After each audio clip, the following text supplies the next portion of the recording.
Hello everyone, welcome to the Street Crime UK YouTube channel. Thank you for joining us. Please don't forget to like, share and subscribe for more content. Today we're going to be talking about one of the most horrific crimes to ever have taken place in the UK. Fred and Rose West. Their story begins between 1967 and 1987. Britain was victim to two of the most nefarious killers the country has ever seen. Married couple Fred and Rose West, who in the course of 20 years are rumoured to have killed upwards of 13 women. Among the victims were Mr. West's ex-wife and daughter, as well as numerous teen girls who were misled by the couple.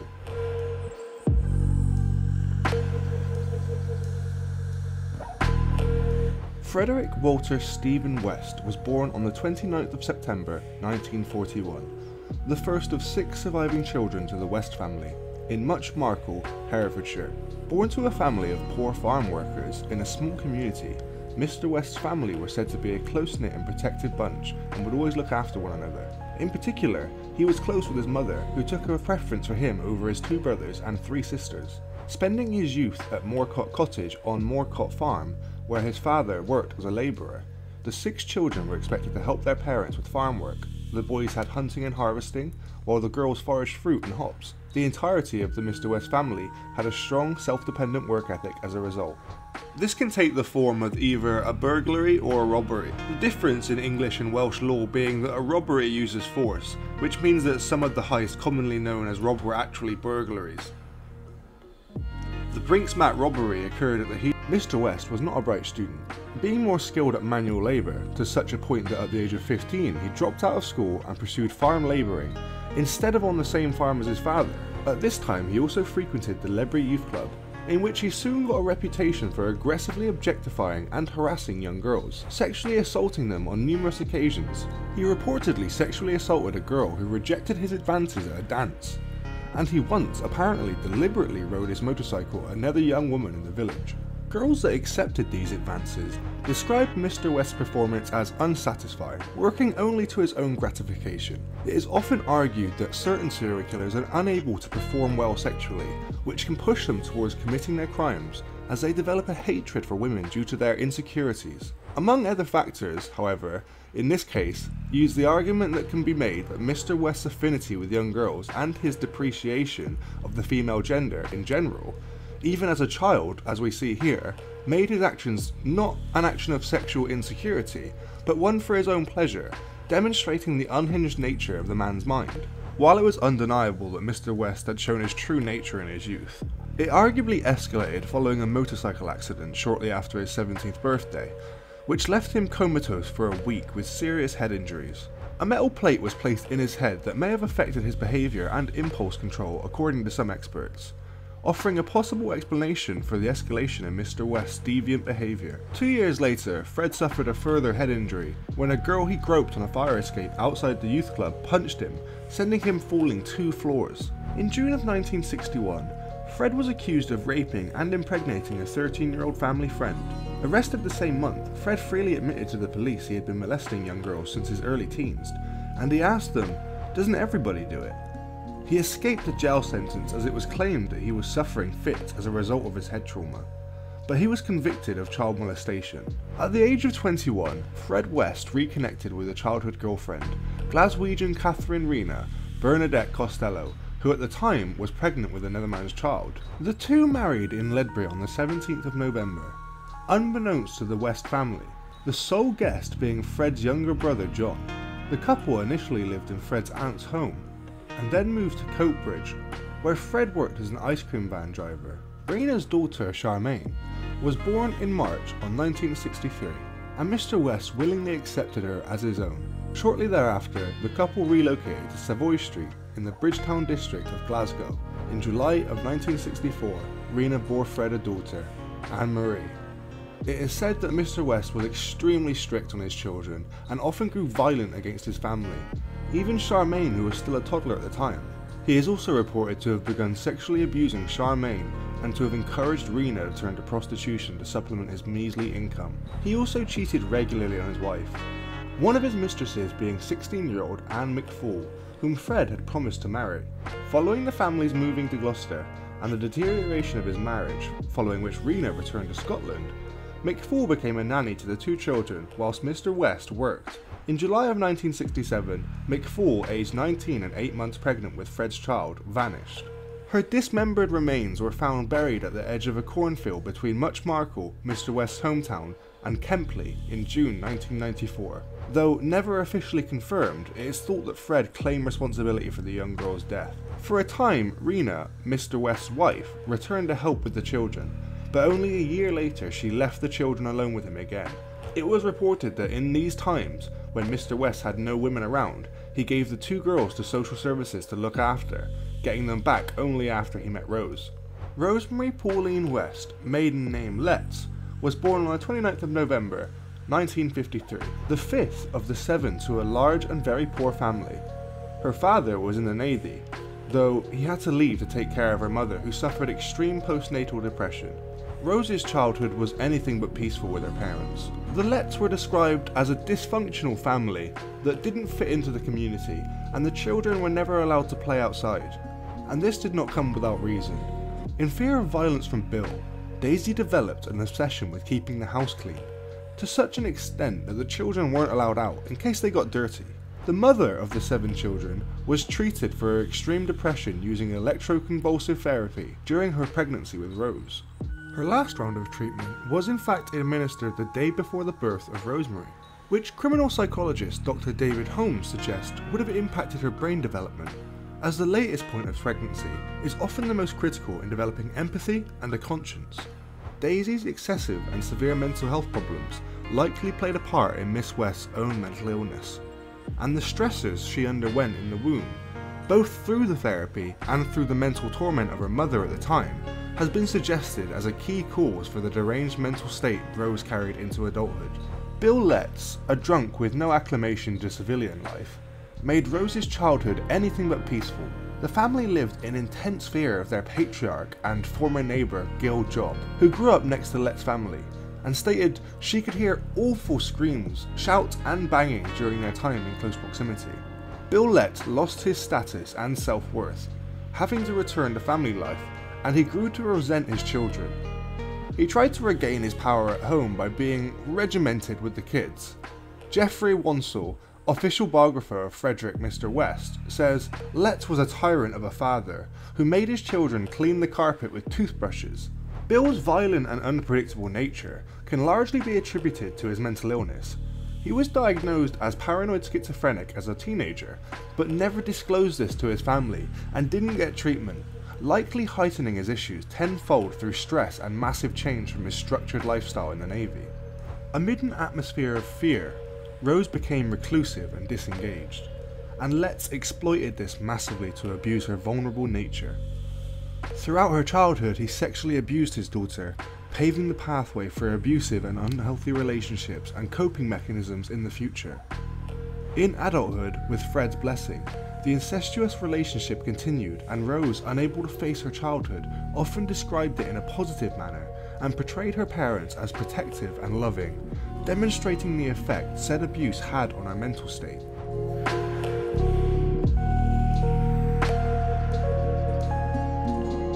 The couple first met shortly following Rose's 15th birthday in 1969, at which point in time Fred was 27 years old. By this point, Mr. West had already been married once, fathered 2 children, and had killed his 8-month pregnant girlfriend with whom he had been having an affair. Meeting at Cheltenham bus station, she was revolted by the man, but Rose became infatuated with the attention the man gave her, and though she declined a date with him twice, she allowed him to walk her home on occasion. Quickly, Fred discovered her reputation and convinced the girl to quit her job at a local bread shop and be a full-time nanny for him, promising to pay her so she could convince her parents she was still working. Several months later, Rose introduced Fred to her family, who were aghast at their daughter's choice of partner. Daisy Letts was unimpressed with Fred's boastful and arrogant behaviour, suggesting him to be a pathological liar. Her father vehemently disapproved of the relationship, threatening Fred directly and promising to call social services if he continued to associate with his daughter. He followed through with this threat, and Rose was placed in a home, with time on the weekends to visit her family, which she inevitably used to meet with Fred. At the age of 16, only a year after meeting Fred, she moved in with him and a few months later they moved from the caravan to a 2-storey house in Midland Road, Gloucester. On the 17th of October 1970, Rosemary gave birth to their daughter, though there was speculation the child was in fact her father's, Heather Ann. Fred, Mr. West, was imprisoned for theft on the 4th of December 1970 and remained so until his release on the 24th of June 1971, during which time Rose was alone and taking care of the children, all of whom were expected to refer to Rose as their mother. Mr. West's second daughter, Anne-Marie, explained that in their time alone with Rose, they were both physically and emotionally abused by their stepmother, and seemed to find gratification in their displays of pain and upset. Charmaine, however, refused to do so, which would send Rose into a rage. Anne-Marie suggested that Charmaine held desperately onto the belief that her mummy will come and save me. Anne-Marie later recollected her sister repeatedly antagonized Rose by making statements such as, "My real mummy wouldn't swear or shout at us," in response to Rose's scathing language.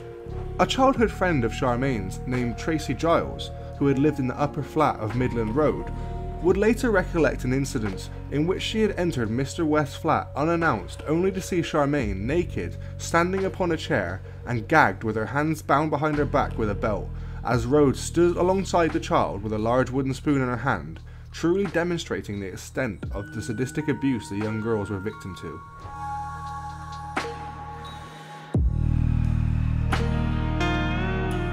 Charmaine is likely to have been Rose West's first victim. It is believed that Rosemary killed Charmaine, Fred's stepdaughter from his first marriage, shortly before Mr. West's release in June of 1971. Charmaine disappeared in mid-June, with Rosemary explaining to Tracy Giles and her mother that she's gone to live with her mother, and bloody good riddance. Rena, Charmaine's mother, turned up in late August to collect Charmaine, and also disappeared. Following his release, Fred later buried her naked body in the yard close to the back door of the flat, and he remained adamant that he had not dismembered her, though evidence suggested an attempt had been made. Several bones, particularly finger, wrist, toe and ankle bones, were missing from Charmaine's skeleton, leading to the speculation the missing parts had been retained as keepsakes. Shortly after, the girl's mother also went missing. She's known to have visited Moorcock Cottage, Fred's childhood home, to inquire after the girls. Being provided with Fred's Midland Road address, Rena sought to confront him, likely to discuss or demand custody of her daughters. This was the final time Rena was seen alive, worrying after her children. She is believed to have been murdered by strangulation, possibly in the back seat of Fred's Ford Popular and likely while intoxicated. When her body was discovered, a short length of metal tubing was found in her remains, suggesting the possibility she had been restrained and subjected to a sexual assault prior to her murder.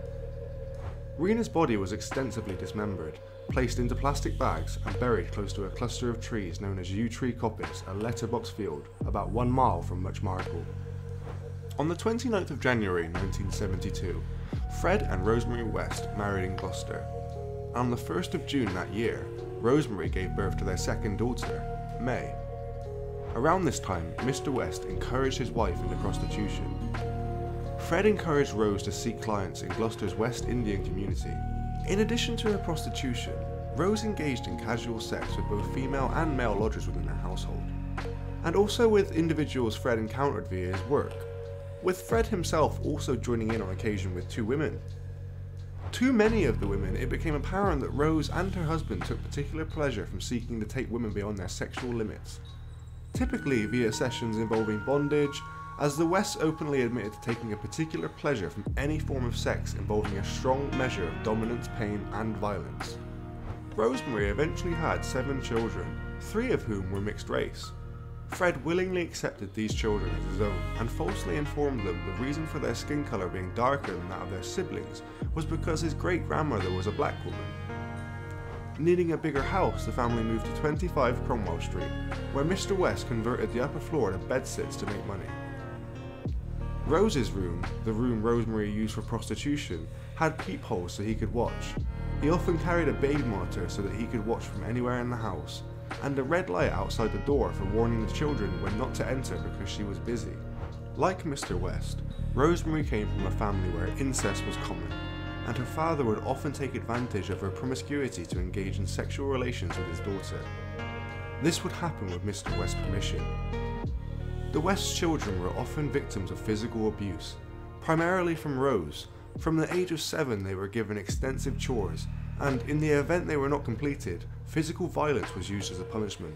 On one occasion, as their son Stephen was mopping the kitchen floor with a cloth, Rose accidentally stepped into the bowl of water he had been using. In response, Rose hit the boy over the head with the bowl and then repeatedly kicking him in the head and the chest as she shouted, "You did that on purpose, you little swine." On another occasion, Rose became furious about a missing kitchen utensil, then grabbed a knife she had been using to cut a slab of meat, repeatedly inflicting light scour marks to daughter May's chest until her ribcage was covered with light knife wounds. Anna Marie, the second oldest after Charmaine, often bore the brunt of both parents' sexual abuse and was forced into prostitution at the age of 13, with Rose telling clients she was 16. With all these clients, Rose remained in the room to ensure the young girl never revealed her true age. Aside from the prostitution, both parents frequently assaulted the girl, starting at the age of 8 until she ran away in 1979. After her escape, younger siblings May and Heather took her place, particularly after puberty. The two of them and son Stephen took an oath to protect each other and never allow either girl to be alone with their father. In October of 1972, the Wests hired 17-year-old Carolyn Roberts as the children's nanny, but she rejected Fred and Rosemary's advances into their sex circle and left a few weeks later. On the 6th of December 1972, the Wests invited her to their home, where they both raped her. Fred allowed Roberts to leave the next day, only after she promised she would return as their nanny. Miss Roberts reported the rape to police, but withdrew the accusation when the case came to court. The Wests pleaded guilty to a reduced charge of indecent assault and were fined only £50.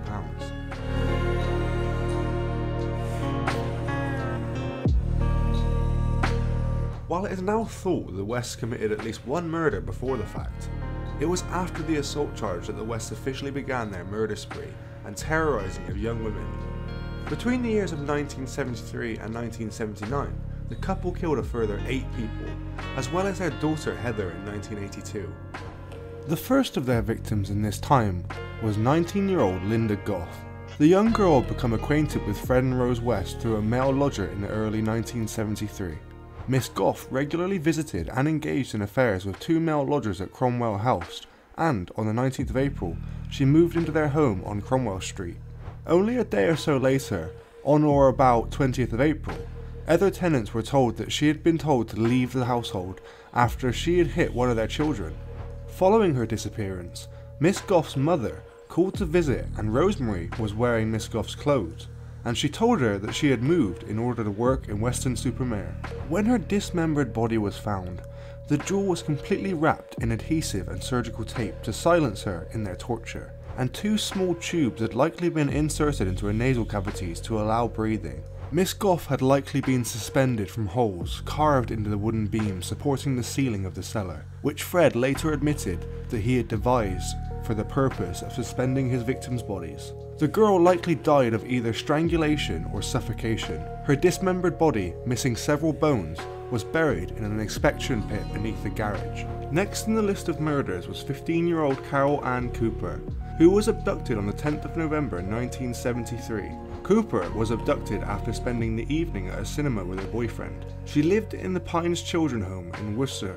She had been waiting for a bus in Warndon when she just vanished, and was likely dragged into Fred's car, where her face was bound with surgical tape and her arms bound with braiding cloth, before she was driven to Cromwell Street. At Mr. West's address, in a similar manner to the aforementioned Goff, Cooper was suspended from the wooden beams of the cellar ceiling before her abuse and murder, and likely died from strangulation and asphyxiation. 21-year-old Lucy Catherine Partington, who was in her final year of reading English literature at Exeter University, was killed December 1973. She had just spent Christmas with her family in Cheltenham and decided to visit a friend, disappearing after leaving to catch a bus home. There is strong evidence that she had been kept alive for at least several days. A week after she disappeared, Fred went to a hospital in the early hours of the 3rd of January 1974 to get a serious laceration stitched up, suggesting the girl was still alive several days after the kidnapping. Matching the cut was found with Partington's body, and police surmised that he sustained the injury while dismembering the body. Theresa Siegenthaler came next, a Swiss sociology student who was just 21 when she was murdered by the Wests. She was hitchhiking from London to Wales. Siegenthaler was told her family that she was going to try and reach Ireland on her trip. Her family reported her missing to Scotland Yard when they stopped hearing from her. Fred built a fake chimney breast over her remains to hide them. She was found to have been gagged by a scarf and tied in a bow. Shirley Hubbard was killed in November 1974. Only aged 15, the Wests took her from a bus stop after leaving a date. When her remains were found, her head was completely covered in tape and only a 3-inch rubber tube inserted to allow her to breathe. Her remains were reportedly found in an area of the cellar decorated with wallpaper bearing Marilyn Monroe's image, along with the names of some of the star's movies, one of which, in poor taste, was the 1956 film Bus Stop. The final body that Fred buried in the cellar before concreting it over was that of 18-year-old Juanita Marion Mott, killed in April 1975. A former lodger at 25 Cromwell Street, she was rumoured to have been staying with a friend outside of the house, but made the fatal error of attempting to hitchhike when the Wests took her. From Carol Ann Cooper onwards, each successive victim, plus the paraphernalia discovered in each shallow grave, suggests that each victim was likely subjected to greater abuse and torture than those previously murdered. The torture of the Wests was relentless and violent in its very nature. After Marion Mott's death, Fred made the sickening decision to concrete over the woman's resting grounds, turning the basement into a bedroom for his oldest children, before taking a 3-year break from killing for reasons unknown. That was until Fred, unknown as to whether it was or without Rosemary's permission, killed 18-year-old Shirley Ann Robinson in May of 1978. The two had unfortunately met at the Green Lantern, the cafe Mr. West opened up with his wife's father, before becoming a lodger at 25 Cromwell Street. She soon became a prostitute for the Wests, and ended up pregnant with Fred's child. Rose, herself pregnant at the time, initially boasted to neighbours that the child Robinson was carrying was her husband's. However, she soon developed a deep resentment for the young girl. The motive for her murder is likely to have been the removal of a threat to the stability of Mr. West's relationship, to which Robinson now posed a threat. Her body was extensively dismembered. However, a lack of restraint suggests a sexual motive for this murder was unlikely, suggesting the murder was purely to keep the peace in the Mr. West household. The unborn baby had been removed and had several bones missing. Shortly thereafter, Rose unsuccessfully, but rather sickeningly, submitted a claim for maternity benefit in Robinson's name with Gloucester Social Services. Fred had originally planned to sell their baby to a childless couple. As seen with Charmaine and Linda, Fred and Rose shifted suspicions by claiming Robinson had been relocated to live with her father in West Germany. The couple's final official murder before that of their own daughter was that of Alison Chambers, killed August of 1979. It was also the last sexually motivated killing the couple are known to have committed. Only 16 years old, Chambers had run away from home to become Mr. West's live-in nanny at Cromwell Street. It is thought that she assimilated with the family for several weeks before her death, with Rose having promised the teen a home on a farm which she claimed to own.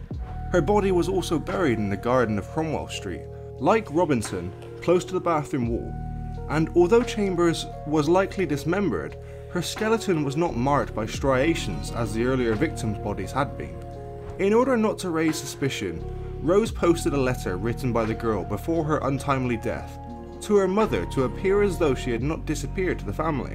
The final known murder in the West's terrifying spree was that of their own teenage daughter, Heather. After Anne-Marie's escape in the late 70s, Heather bore the brunt of her parents' sexual violence. Her father, in particular though, was reportedly never overly fond of the girl that she was. Emotionally abused by the parents, often being called ugly and a bitch by Fred, who also reportedly promised to impregnate not only Heather, but sister May as well, and to make son Stephen have sex with his mother Rose before he turned 17. Heather often complained to friends about the abuse she and her siblings endured, and her external signs of psychological distress such as nail biting, fidgeting, and lack of sleep were noted by several of them. Staff at the Hucklecote Secondary School, which Heather and her siblings attended, are also known to have expressed concern as to why Heather, otherwise well behaved, refused to obey orders either to change her clothing or for showering after sport activities.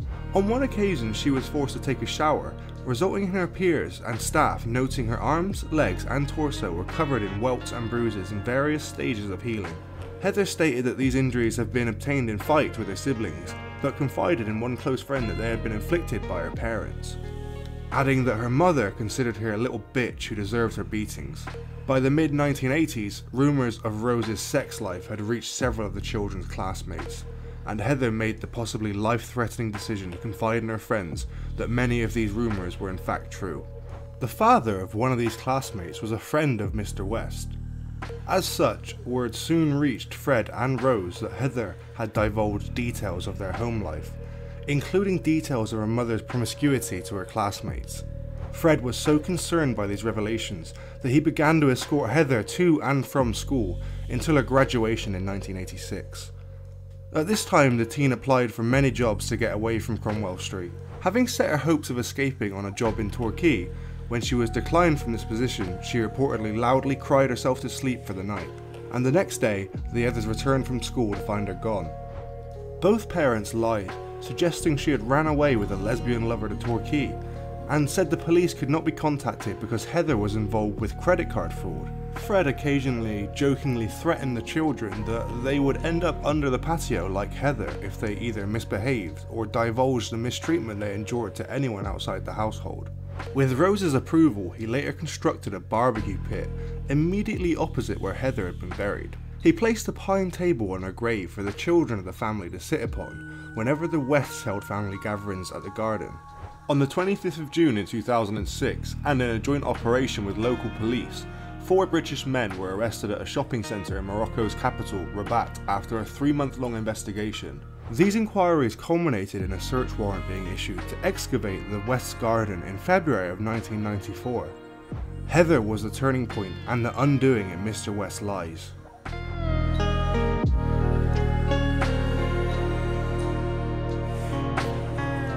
In May of 1992, Fred asked his 13-year-old daughter, Louise, to bring some bottles to a room on the first floor of their home. Rose was not home. Shortly thereafter, Louise was found by her siblings writhing in pain, sobbing that her father had raped her. At one stage, partially strangled her. When Rose returned home, Louise confided her mother, to which Rose replied, "Oh well, you were asking for it." Over the following weeks, Louise was raped 3 more times, with Rose personally witnessing one. Fred also filmed one of these rapes. Several weeks later, Louise was brave enough to confide in a close friend what her father had done. This friend told her own mother what had happened on August the 4th. The friend's mother anonymously informed the police. On the 6th of August 1992, the police searched the West household, stating they were searching for stolen property. Although numerous objects of sexual paraphernalia, including 99 pornographic videos of both homemade and otherwise, were discovered, police did not find the video depicting the assault on Louise. The 13-year-old made a full statement describing her father's actions. The fact the sexual abuse had begun when she was 11, and that her mother had been casually indifferent to her plight. All of the children in the household were placed in foster care the following day. Medical examinations revealed evidence of physical and sexual abuse. Police began their full-scale investigation, eventually leading to Fred being charged with 3 counts of rape and 1 of buggery, with Rose named as an accomplice. She was also charged with child cruelty, inciting her husband to engage in sex with their daughter, and obstructing the police. The Wests were questioned as to the whereabouts of their eldest daughter Heather, and were unable to get their story straight. Although Fred claimed Heather was alive and well and supporting herself via prostitution, while Rose initially claimed to have no knowledge of Heather's whereabouts or why she had left home. Her final story suggests that she had given her daughter £600 to encourage her to leave the household, so as to protect her from the other children and her homosexual tendencies, before further stating to have maintained sporadic telephone contact with her daughter over the years. The following day, Rose was granted bail on the condition she did not maintain contact with any of the family before her trial. As Fred awaited trial, he was held on remand in Birmingham. Anna Marie also contacted the police to offer a full statement detailing her experiences as a child. In a statement given to Detective Constable Hazel Savage, Anna Marie recounted the extensive physical, mental and sexual abuse she had endured as a child at the hands of her father and stepmother, agreeing to testify against both parents at the upcoming trial. Anna Marie was also added that she had for several years been unsuccessfully attempting to trace her mother Rena and half-sisters Charmaine and Heather, who were at this point still assumed missing as opposed to dead. Chris Davis, Anna Marie's husband, said that although Heather had not shared the details of her enduring any sexual abuse, he had been so concerned for her welfare he had offered to confront her parents, to which the girl had said, "For Christ's sake, don't, because they'll kill us both." Davis then suggested they might wish to speak to the missing daughter Heather for more details. 2 months later, Gloucester Social Services also contacted police to stress their concern over the whereabouts of Heather. This case against the West collapsed when Anna Marie and her 13-year-old half-sister Louise declined to testify at the court case on the 7th of June 1993, with the child rape victim expressing her desire to return to her family, and Anna Marie choosing to withdraw her statement because of her noting the misery of her younger siblings and her fear of Rose. However, it was not the end of the case, as DC Hazel Savage was still rightly suspicious of the couple. Police, while retracing Fred's history, discovered that although Rena and Charmaine had disappeared in 1971, no missing person report had ever been filed on either of them. Convinced Heather was dead and that Fred's repeated statement to his children that her body lay beneath the family patio might be true, Gloucester Police successfully applied for a search warrant authorising the search of 25 Cromwell Street to locate Heather's remains. In the early hours of the following morning, Fred told his son Stephen to go to the papers and make as much money as he could, as he had done something bad, before handing himself in to the police for Heather's death. At 11:15 that morning, Fred admitted to the police he had indeed killed his daughter in an act of manslaughter. He confessed to strangling Heather in a fit of rage, then dismembering her body in the ground floor bathroom with a heavy serrated knife he normally used for cutting slabs of frozen meat. Her remains had been stored in a dustbin as he waited for an opportunity to dig her grave. Fred was insistent his wife had no knowledge of the daughter's murder, adding the fact the search team had not yet unearthed Heather's remains was because they had been excavating the wrong section of his garden, likely a cover-up to hide the locations of the other bodies, but it did not work. Not long later, police found a human thigh bone in a section of the garden Fred had insisted police need not look in. Excavating the section of the garden where Fred had indicated he had buried his daughter's body, investigators discovered human remains encased in the remnants of a bin bag and tied with 2 lengths of rope. The body's fingernails were discovered in a pile, suggesting they may have been torn from her fingers as a means of torture. The body was identified via dental records as being that of Heather West. That evening, having been formally charged with his daughter's murder and questioned as to why police had also discovered a 3rd thigh bone, Fred confessed there were 2 further sets of human remains in his garden, one of whom he named as Shirley Robinson. Both sets of human remains were discovered on the 28th of February, and Fred was charged with both murders 2 days later. The decision was made to thoroughly search the entire property following the recent discoveries. Rose was placed into a safe house in a nearby town of Dursley, as police commenced their search inside 25 Cromwell Street. Informed of this fact, plus the pressure of 16-hour interrogations every day as to his, Rena and Charmaine's whereabouts, Fred authorised his solicitor to pass a note he had written to the leader of the murder investigation, Superintendent John Bennett of the Gloucestershire Police. This note, dated the 4th of March, read, "I, Frederick West, authorise my solicitor, Howard Ogden, to advise Superintendent Bennett that I wish to admit to a further approximately 9 killings, expressly Charmaine, Rena, Linda Goth, and others to be identified. Signed, Mr. F. West." Questioned further, Fred told police there were a further 5 bodies on the property of 25 Cromwell Street. Most of these victims, he suggested, had been hitchhikers or girls he had murdered in the 70s after picking them up at bus stops. Fred claimed these 6 victims had been killed when they had threatened to inform Rose of his cheating, and that he had transported their bodies to Cromwell Street to abuse, dismember, and then bury in shallow graves. Between the 5th and 8th of March, police found a further 6 bodies of young females at 25 Cromwell Street. He shifted all blame for any of the crimes to himself rather than the 2 of them. Each victim had been extensively mutilated, and each body bore evidence of having been subjected to extreme sexual abuse prior to the act of murder. Each set of remains was missing numerous bones, particularly phalanges. Fred refused to divulge the reason or whereabouts of the bones missing from each set of remains. Suspicions rose against Mrs. West following her husband's revelations. Rose was arrested on 20th of April 1994. initially on offences relating to the rape of an 11-year-old girl, and the physical assault of an 8-year-old boy, both charges dating from the mid-1970s. The following day, she was refused bail and transferred to Pucklechurch Prison to be held in the maximum security wing. Here, she was questioned more closely about the murders, in particular those of her daughter Heather and Linda Goth, and on the 25th of April, she was formally charged with Goth's murder. By the 6th of May, Fred and Rose were jointly charged with 5 counts of murder, with Rose simply replying, "I'm innocent," upon hearing each charge. As well as the murders of the victims exhumed from Cromwell Street, Fred had confessed to the murders of his first wife and stepdaughter, and to knowing the location of Anne McFall's remains. Although he always denied killing her, Fred agreed to identify each burial location, and their remains were unearthed between the 10th of April and the 7th of June. Fred and Rose West were brought before a magistrate's court in Gloucester on the 30th of June 1994.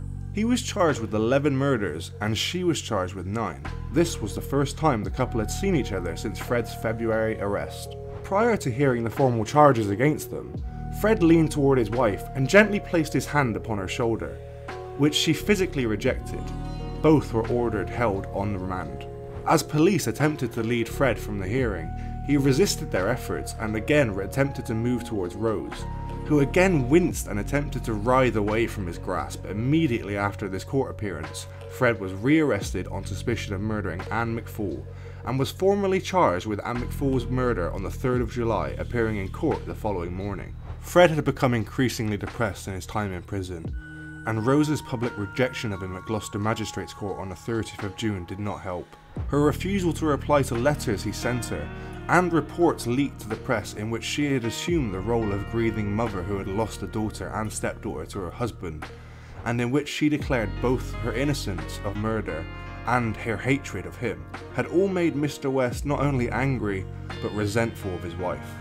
In response to being ignored, Fred withdrew his earlier confessions to having acted alone in the murders, and instead accused his wife of almost total culpability in all the murders to which he had been charged, excluding that of Anne McFall, which he claimed had been committed by his first wife. The duo had now turned against each other in a bid to not only hurt one another, but shift all blame. Not prepared to deal with the consequences of their crimes, Rose refusing to go down together and Fred insisting he not go alone. Unfortunately, he never paid his dues in prison. Following his conviction on the 1st of January 1995, Fred West hanged himself in his cell by using an improvised rope he had constructed from a blanket and tags he had stolen from prison laundry bags around his neck. At the bottom of the suicide note found in his cell was a drawing of a gravestone, within which was written, "In loving memory, Fred West, Rose West, rest in peace. Where no shadow falls, in perfect peace he waits for Rose, his wife." Rose was tried alone. At pre-trial proceedings in February, Rose pleaded not guilty to 10 charges of murder, the murder of Charmaine West having been added to the original 9 after Fred's suicide. Prosecution witnesses included Cromwell Street lodgers, victims, relatives, Rose's mother, and surviving victims including stepdaughter Anna Marie West, Catherine Holliday, a former lover of Mr. West, and Carolyn Owens, and a Miss A who had been sexually assaulted at 14 by Fred and Rose West in 1977, whose identity is hidden, and who described Rose as a more aggressive perpetrator of the two, damning her as a sexual deviant though she pled otherwise. The final witness to testify at Rose's trial was Fred's appointed appropriate adult, Janet Leach, whom the prosecution had called to testify in rebuttal to the tape recordings of Fred's confessions in which he had stressed Rose had known nothing at all about any of the murders. Leach testified that Fred had confided in her that on the evening prior to his 25th February arrest, he and Rose had formed a pact whereby he would take full responsibility for all the murders, many of which he had privately described to her as being some of Rose's mistakes. He had further divulged that Rose had indeed murdered Charmaine while he had been incarcerated, and had also murdered Shirley Robinson. Following 7 weeks of trial, the judge sentenced Rosemary to life in prison, emphasizing that she should never be paroled, and to this day she professes her innocence in the case, though her surviving victims make a convincing case otherwise.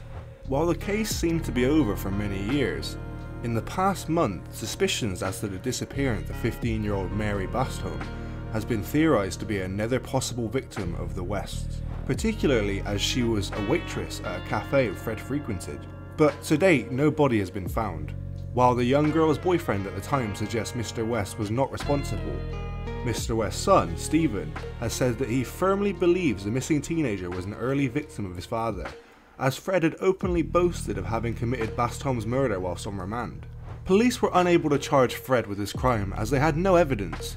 Police have begun to excavate the grounds of a cafe in Gloucester after receiving information that the body of Mary Bastholm may be buried there. Mr. West is known to have conducted repair work on the drains of this cafe in late 1967, making it a possible dumping ground for more of the young women he targeted. However, the likelihood of Mr. West moving from the comfort of their home to a dump site seems very unlikely, as they never divert over the years of their wrongdoing, though only time can tell what could be uncovered there.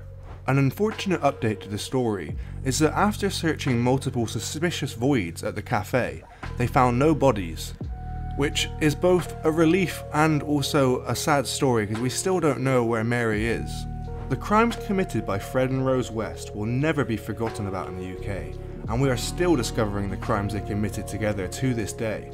We'll keep you updated as this story develops if there are any new updates. Thank you for joining us, and if you enjoyed this extra long story, please make sure to like, subscribe, and share this content. Thank you again for joining us, and as always, stay safe.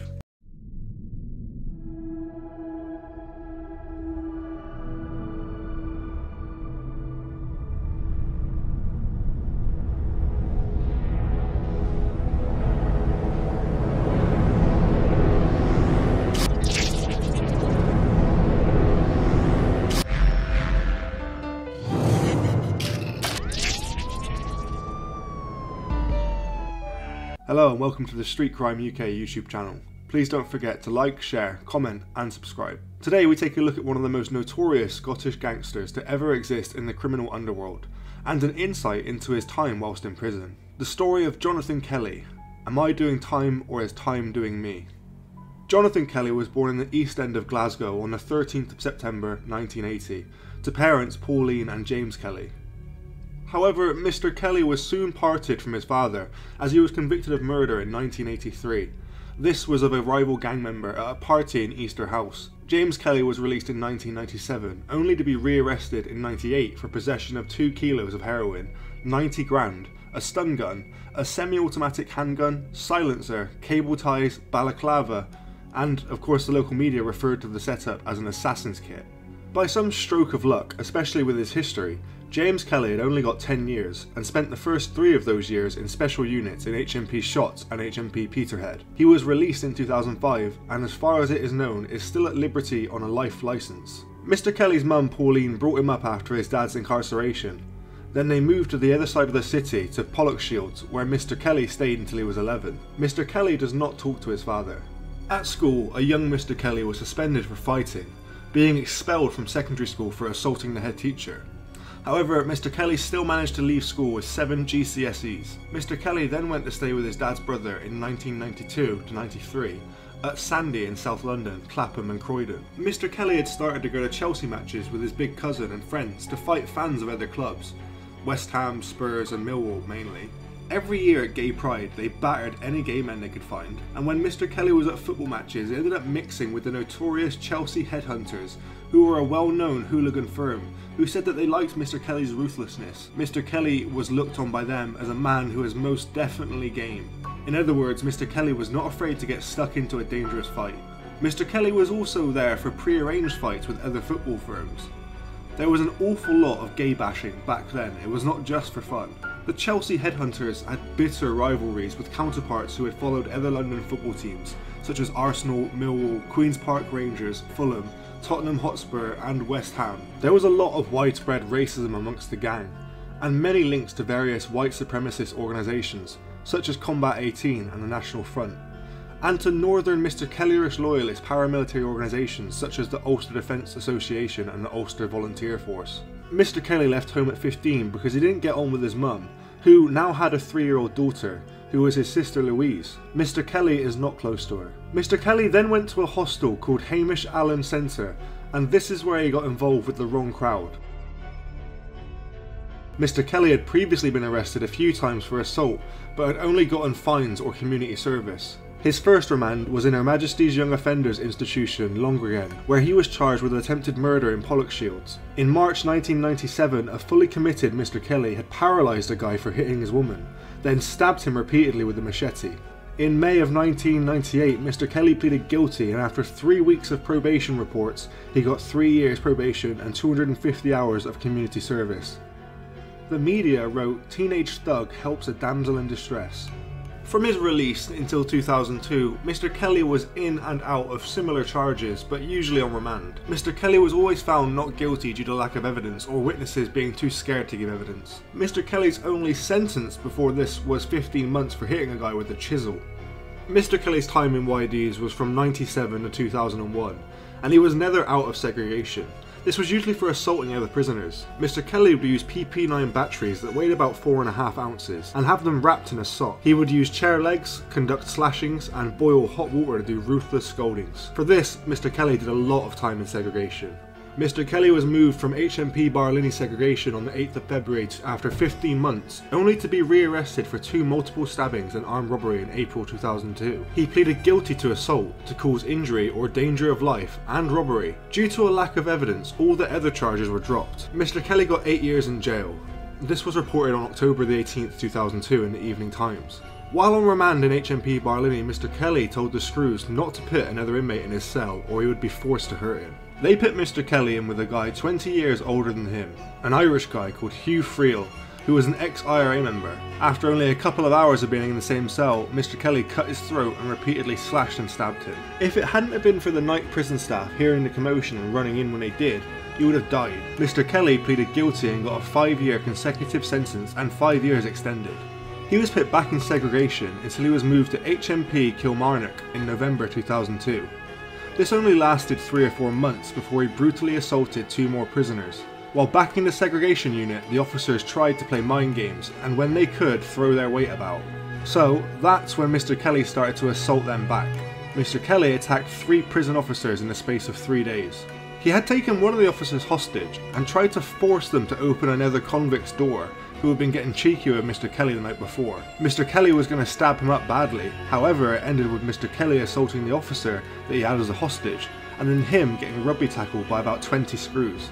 I think the person he was trying to get to probably got the message though. Mr. Kelly was then moved to HMP Perth and put straight in the segregation unit in October 2003. This is where Mr. Kelly was put on special security measures, or an SSM. This is Scotland's A category, the highest category a prisoner in Scotland can be placed, and usually reserved for the most dangerous people in the country. Mr. Kelly reacted to this by going on dirty protests for months, and also attacking any of the prison officers he saw at any opportunity that he got. As per the requirements of the special security measures, Mr. Kelly was classified as a high risk to the public. He was placed on a list that said that he was someone who might attempt to escape from custody and was required to be observed at 60-minute intervals during each prison officer's patrol period. The prison staff always had strict instructions. When Mr. Kelly's cell door was opened, a minimum of 4 staff must be in attendance at all times, and one of the officers present must be at least a first-line manager. All staff must wear full protective clothing and carry a short shield. Meals are to be issued on disposable plates and bowls, and with disposable cutlery. All meals must be delivered to Mr. Kelly's cell. Within a reasonable period, it was suggested that 30 minutes was more than enough time to eat his food. The staff must then return and remove all plates and cutlery that had been issued from the cell. Breakfast issue cereal and jam with no preference. All other meals as per prison menu. Every member of staff was told there can be no exception to these directions. There must also be a pre-arranged spokesperson. Only the spokesperson was to communicate with Mr. Kelly, and the spokesperson was to control the content and duration of any communication. Spokespersons are also to change routinely and regularly.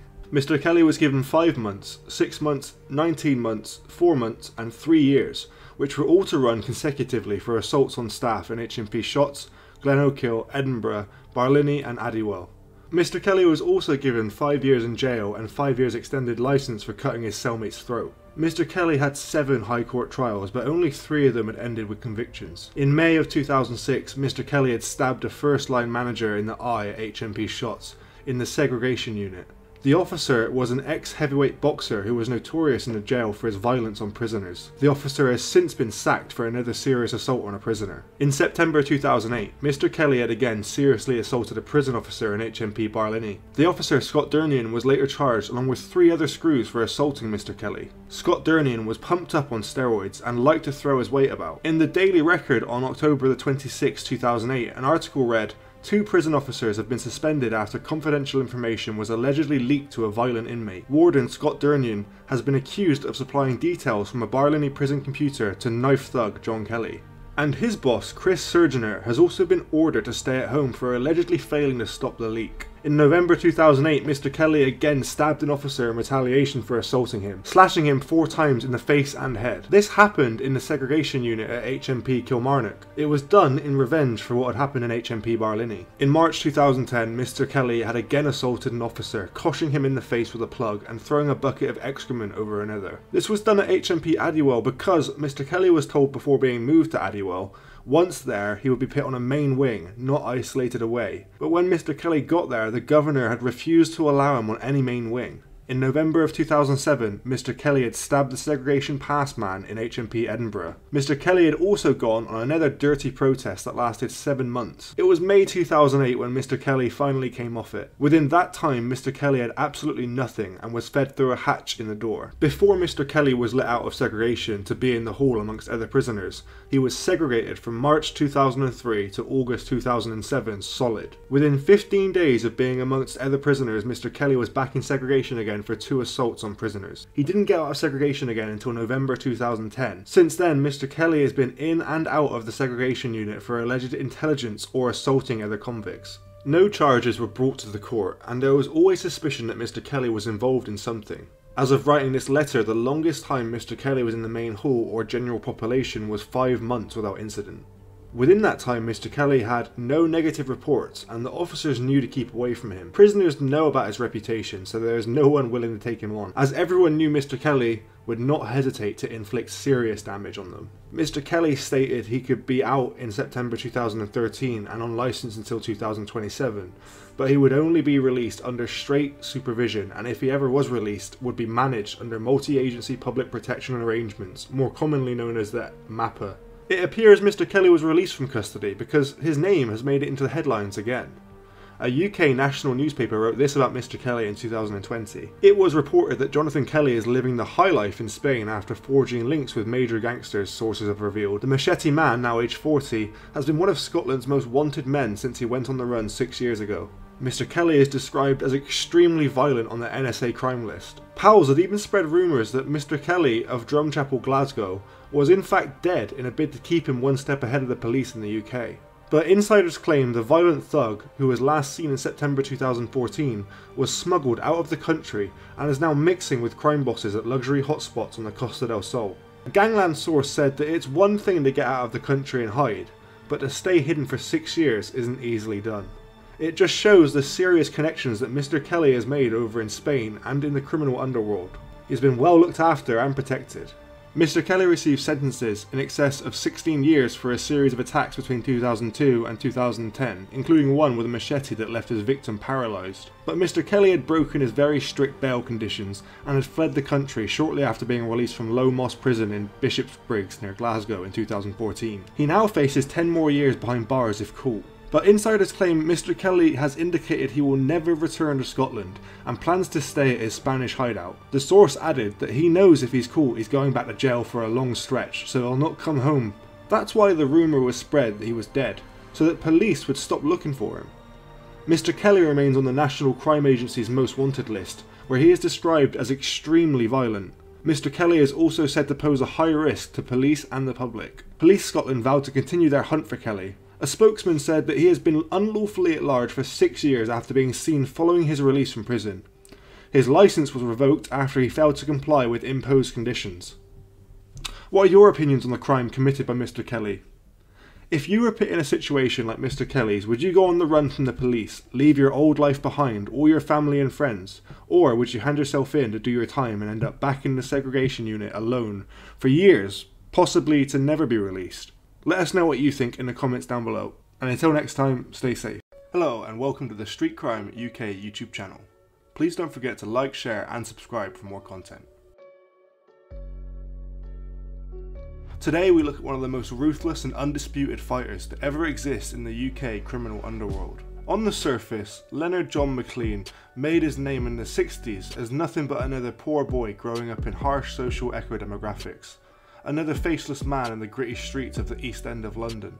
However, in reality, Mr. McLean was to be an extremely powerful and well-respected man, with experience in multiple professions throughout his lifetime, which were to give him the necessary experience that would be needed to rise to the top of the violent world that was emerging in the UK criminal underworld. An unlicensed boxer, a bouncer, a bodyguard and businessman and actor, Mr. McLean was often associated with the elite of the UK criminal underworld, especially with the likes of the Kray twins and Charles Bronson, and most famously Roy Shaw.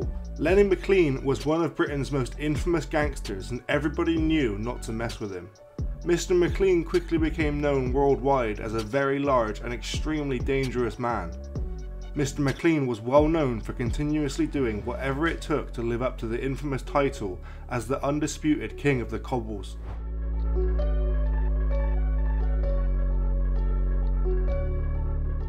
Lenny McLean was born on the 9th of April 1949 on his Nan Campion's bed, as his mum Rose and dad Lenny Sr. were living with his grandmother at 61 Gospel in Hoxton in the north of London. Lenny and his family were one of the first to move into Godwin House in Kent Street, Bethnal Green.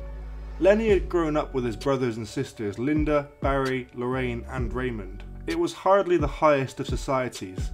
A bleak landscape of factories, poverty, and a strong sense of community, but with limited opportunities for anyone outside of crime. Leonard McLean Sr. was earning good money as a crook, helping bookmakers selling knockoff gear, and was extremely successful as a con man, doing whatever he could to make a bit of extra money for his family. Mr. McLean Sr. had been a Royal Marine during the Second World War, but had a major heart operation a year before joining. After he caught a near fatal disease in India which affected one of his arteries to his heart, giving him only 2 years to live. Mr. McLean Sr. had unfortunately died 2 years to the day of receiving the news when Lenny was still very young. Mr. McLean Sr. was buried in Stamford Hill in the Albany Park Cemetery. When Lenny went with his cousin Tony McLean to look for his father's grave, he found out that his dad had been buried in a pauper's grave, a grave with no headstone, which was common for working class men with not a lot of money to be buried at the time.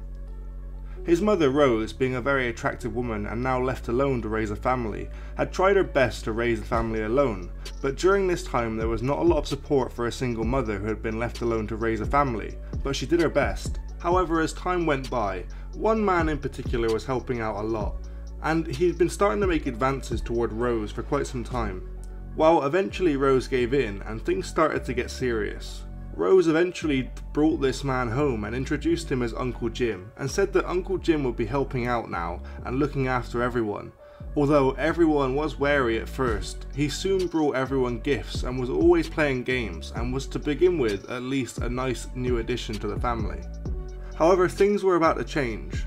Uncle Jimmy's real name was Jim Irwin, and as soon as he and Rose had tied the knot and became married, Jim Irwin became a completely different man. Mr. McLean and his younger brothers suffered greatly at the hands of their alcoholic stepfather, Mr. Irwin, who did not hesitate once he moved into the family house and put his hands on his stepsons and their mother during his years of drunken violent rages. Mr. Irwin broke Lenny's legs when he was 5, and broke his jaw when he was 6. When he was 7, he broke all of his ribs. He bashed a young Mr. McLean around right about until he was 12. Mr. McLean explained in his biography. This was a completely different society to the one we know today, and there was no child line for children who were in trouble to ring. In fact, you had to be quite well off to even have a house phone. Lenny even explains that his mother knew what was happening, but being a single mother with 5 children, this man was paying the rent and putting food on the table. Unfortunately, it was a time where little opinions existed for single parents. Worse still for one in a terrible domestic abuse situation. Mr. McLean had suffered several broken bones at the hands of Mr. Irwin. However, when Mr. Irwin had now gone a step too far and dared to attack Mr. McLean's infant brother with a belt, When Mr. McLean's nan found out, she called her brother Lenny's great uncle, Mr. Jimmy Spinks, who was himself a notorious local gangster, weighing in at 21 stone and standing at 5'9". He was described as an extremely powerful man, and once he had heard what had happened, he was not too impressed to say the least. Mr. Spinks then took it upon himself to find and proceed to beat Mr. Irwin within an inch of his life, threatening to leave his face a mess, or better still, cut his throat should he ever need to come back to the house to protect the children again. And with that beating and realisation that his drunken cowardly behaviour would no longer be tolerated within the family home, Mr. Irwin got his stuff and disappeared. Mr. McLean has explained many times that he took a great amount of inspiration from his great uncle Jimmy throughout his life, and as a result of this inspiration, when Mr. McLean became a famous street fighter and unlicensed boxer himself some years later, Mr. McLean stated that every victory he earned on and off the cobbles was on behalf of any child who might be suffering or going through any of the things that he had got to go through in his younger self. Mr. McLean's childhood of constant violence and physical and mental abuse led him to express his own anger and rage in a very unique and uncontrolling way.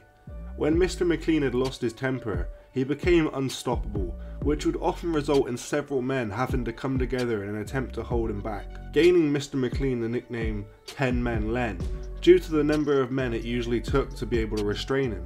Mr. Spinks, Lenny's uncle, had become somewhat of a father figure to Lenny McLean during the 50s and 60s. Mr. Spinks was the governor of Hoxton and was very well known and respected. He was in one of the gangs that ran the horse racing circuits. Mr. Spinks was giving protection to all the important bookmakers who were operating at the time, especially for the head bookmaker, a Jewish man who went by the name Lasky. Mr. Spinks was a very generous man, but extremely powerful and menacing. Mr. Spinks was always dressed immaculately, and it was commonplace to see him in a white shirt, tie and a big hat, with a Crombie overcoat and the pinstripe suit, always the finely dressed gangster. In this forgotten era, men tended to fight more often than not to settle disputes. It was around this time that Lenny would have his first fistfight and found out that fighting was something he was very good at. Lenny's first paid fight was when his younger brother had come into the house crying with a fat lip. Once he calmed down, his mother had discovered that it was a bully who had lived below them. A young lad named Brian had been picking on his brother and punched his lip. Lenny's mother looked at him and said, "Go and sort him out, Lenny." And Lenny went down to Brian, who was the same age as Lenny at the time but a much bigger lad, and hit him so hard that he started to cry. Upon arriving back home, Lenny's mum went to her purse and paid him 3 old pennies. This award felt just as good as when he would earn many thousands of pounds for his various fights in the future. Mr. McLean's abilities for fighting were more than evident for anyone who stood in his path early on. Mr. McLean took on local bullies at the age of only 9, an impressive feat by any means. However, now under the wing of Mr. Spinks, Mr. McLean was now exposed to even more deeper and darker sides of London's criminal underworld. At the age of 13, Mr. McLean was in a firm of kind, which consisted of Andy Bradshaw, Joe Kyle and Tommy Green. The firm would jump over the shop walls and steal empty lemonade bottles and collect the 3p deposit that each bottle was worth back in those days. The gang would also take part in jump ups. This would be where they waited for a lorry to make a delivery to the shop, and once the driver was inside, they would ransack the truck, stealing as much as possible. One night, Lenny was with a kid a few years older than himself, who went by the name of Charlie, and worked for a Jewish firm as a tailor. Charlie always carried a penknife with him, which he used for work, and Lenny, not one to be upstage, has gotten himself a bayonet. As the two were walking around, something about the pair caught the old Bill's eye. The police stopped the pair and conducted a search. Upon searching them, they uncovered both knives, and they arrested both of them, and bailed to appear in Bow Juvenile Court in 30 days. On the day of court, Charlie was up first. He was not in court long, and on his way out passed Lenny with a smile, saying he had just got a result and just a £3 fine. When Lenny went up against the judge, he was sentenced to 3 years in an approved school. Mr. McLean was then took to Stanford House, where he would be assessed and designated to an approved school to serve his sentence. When Lenny got to Stanford House, he was told by others that people were calling him out and saying that he was afraid. Lenny told the people to send a message back saying that he wasn't afraid of anyone. One afternoon, a Friday, when the people who were staying at Stanford House were allowed to play out, Lenny was approached by the leader of the gang who ran the school, and a small scuffle broke out but was interrupted by the teachers. The teacher said, "You know the rules, if you want to fight it's in the ring, meet at the gym at 3 o'clock or both of you are on detention." Mr. McLean did not know at the time, but all fights within the school were settled inside a boxing ring on a Saturday afternoon, where the whole school would be there to watch. Mr. McLean beat the gang leader in 2 rounds, and both fighters were called to the desk to collect their prize, which was an apple or an orange. The winner got to pick first. The two became close friends, and both went on to run after escaping from the school one day. But after 2 days of walking with no food and no money, they decided to give themselves in. And for this escape, they received a punishment described by Mr. McLean as 6 of the best, 2 on each hand and 2 on the backside, as well as a loss of privileges. All in all, Mr. McLean had served 18 months and was released by the age of 15. He had now reached the end of school age, and it was now decided to find a job after Mr. McLean was fired from his first legitimate job after locking his manager in the toilet as a prank. Mr. McLean realised that he had to do something else and turned back to the streets, committing petty crime to make a living. Lenny and his cousin Tony had gotten involved in a scam robbery of a shoe shop. Everything went well, but once the word had gotten out about the scam, others tried muscling in and the entire scam was exposed and the police got involved. Mr. McLean was back in front of the court, this time with his cousin Tony. Accompanying Lenny and Tony were Lenny's mum Rose, Lenny's grandmother who had raised Tony, as well as Lenny's uncle Bobby Warren. Bobby Warren is the dad to the now infamous boxing promoter Frank Warren, which has made Lenny and Frank cousins. Bobby Warren was also known as a quiet man who never took liberties. He was certainly no stranger to prison, and had ended up serving 7 years back in the 50s, along with Mad Frankie Frazier for being involved in the murder of Jack Spot. At the time of the murder, Mr. Warren had worked and was a good friend of Albert Dimes, who had controlled most of Soho and its criminal underworld. For the shoe shop scam, Lenny and his cousin Tony received time in Borstal, Wormwood Scrubs, and inside the prison, Lenny was subjected to many fights, not just for himself but to protect his cousin Tony too. Eventually, after proving to be too much for the prison staff, the pair were shipped out to Holsby Bay Borstal on the Suffolk coast. While serving time at Holsby Bay Borstal, Mr. McLean met and became good friends with David Fraser, the son of Mad Frankie Fraser, and was sat in the association room when it was announced on TV that the Richardson gang had been sentenced, a gang that David's dad was a part of. Upon release from Borstal, Lenny made his way back home and was greeted like he had never left. Most people thought he had just been away on a job earning a bit of extra dough, and although they were all wrong, they were right about one thing, and that's exactly what Mr. McLean intended to do, to get back on the graft and start earning some real money. Lenny had made a few mates and started robbing shops for clothes and other items that they could sell back on the streets or markets at Hoxton or Roman. When the gang had stolen the items, they gave them to a man called Tommy the Talker, who would get rid of everything for a good price. Some of the robberies would have the gang up until the early hours of the morning, and Lenny would be in bed when he eventually got home well into the afternoon. One afternoon, Lenny felt a bang on his head so hard he thought the ceiling had collapsed. When he opened his eye, he realised it was not the ceiling, but in fact Jim Irwin, who was shouting, saying, "It's 3 o'clock, this isn't no hotel."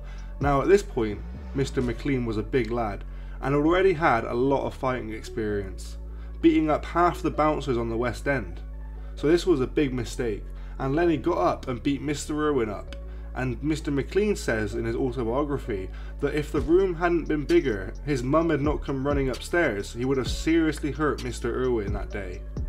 His mum agreed that he had it coming, but pleaded with him not to hurt Mr. Irwin again. Lenny agreed on one condition, that Mr. Irwin never picked his hand on anyone in the house again. Around this time, Lenny started drinking in the Standard on Kingsland Road, and one night was having a drink with the governor's son, Sid, when in came a beautiful young woman with blonde hair. Lenny went over and introduced himself, and found out her name was Val. Lenny asked her for a drink, and the rest is history. The pair had dated for around 12 to 14 months, and when Lenny was 20 and Val was 18, they both decided to get married at Mayor Street Registry Office over Hackney Way. and after a party at Lenny's mum's place, they were happily married. The newlywed couple found a place to live in George's Square, round the back of Old Street, and had rented out 2 rooms. Val asked Lenny to find a proper job so that they could have some security in the future, and so Lenny took a job in a clothes factory in Curtin Grove, not far from his house. Mr. McLean explains how the money he was paid was not the best, but he managed to find a few extra little earners at work to top his wages up. However, it wasn't long until these little earners got McLean in a bit of trouble, and he ended up losing his job. Mr. McLean reportedly described his family as his rock, and he's explained many times that his family existence helped him to reject a life that was solely devoted to crime, showing a slightly softer side from his usual cold demeanour. Lenny's wife Val has stated that he was so different from his image and was devoted to the kids and me. We were a little separate world that he kept away from all the violence and fighting. With his kids, Mr. McLean's volatile nature became truly evident, as his mental illness showed in his actions towards his kids. Mr. McLean would buy Kelly 30 chocolate Easter eggs, but fly into a rage if she chewed her dinner too loudly. He lacked control of his emotions and would often switch quickly, which she suggested had her and her family living in fear. In her own book, daughter Kelly, a mother of 2, explained that she had been diagnosed with bipolar disorder, and says doctors told her that Mr. McLean likely had a version of the disorder himself, which would explain the erratic behaviour and the anger presented heavily in Mr. McLean's fighting and lifestyle. 2 years later, Mr. McLean took a dark turn following his mother's death. Turning to drink, Mr. McLean made it his mission to cause trouble in as many pubs as he could, violence being the only manner in which he could express himself. In his documentary, Jamie McLean recounts a story, The Governor, where Lenny McLean, heavily intoxicated, fought a man named Jimmy Briggs over a dispute with a girl. After breaking both of his hands on Mr. Briggs' face, Mr. McLean used his teeth to bite through Mr. Briggs' windpipe, nearly killing him on the street. Mr. Briggs fortunately did survive following surgery, and Mr. McLean very narrowly avoided prison.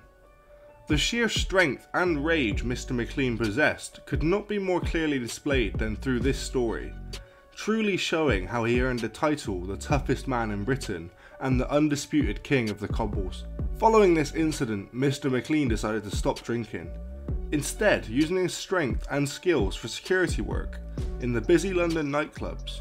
Through this profession, it was inevitable that Mr. McLean would have to mingle with some of London's most ruthless gangsters, acting as an enforcer in several circles.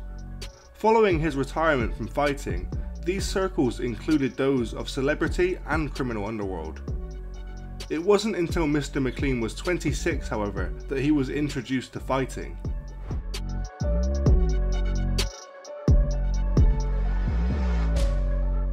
Mr. McLean's first unlicensed boxing match came about as a result of a chance meeting that he had whilst in his late teens. When his car broke down in Blackwell Tunnel, he abandoned it and went to buy a replacement from a local criminal associate known as Kenny Mack, a gypsy used car salesman who worked in Kingsland Road, Hackney. Lenny brought a car and drove away, only to find out that the replacement would quickly fail too. A very angry Mr. McLean returned to Mr. Mack later that day to demand his money back. But instead of refunding Mr. McLean, Mr. Mack offered to give Mr. McLean a brand new car in exchange for him fighting in one of Mr. Mack's unlicensed boxing bouts that was to be taking place later that night in Mack's yard.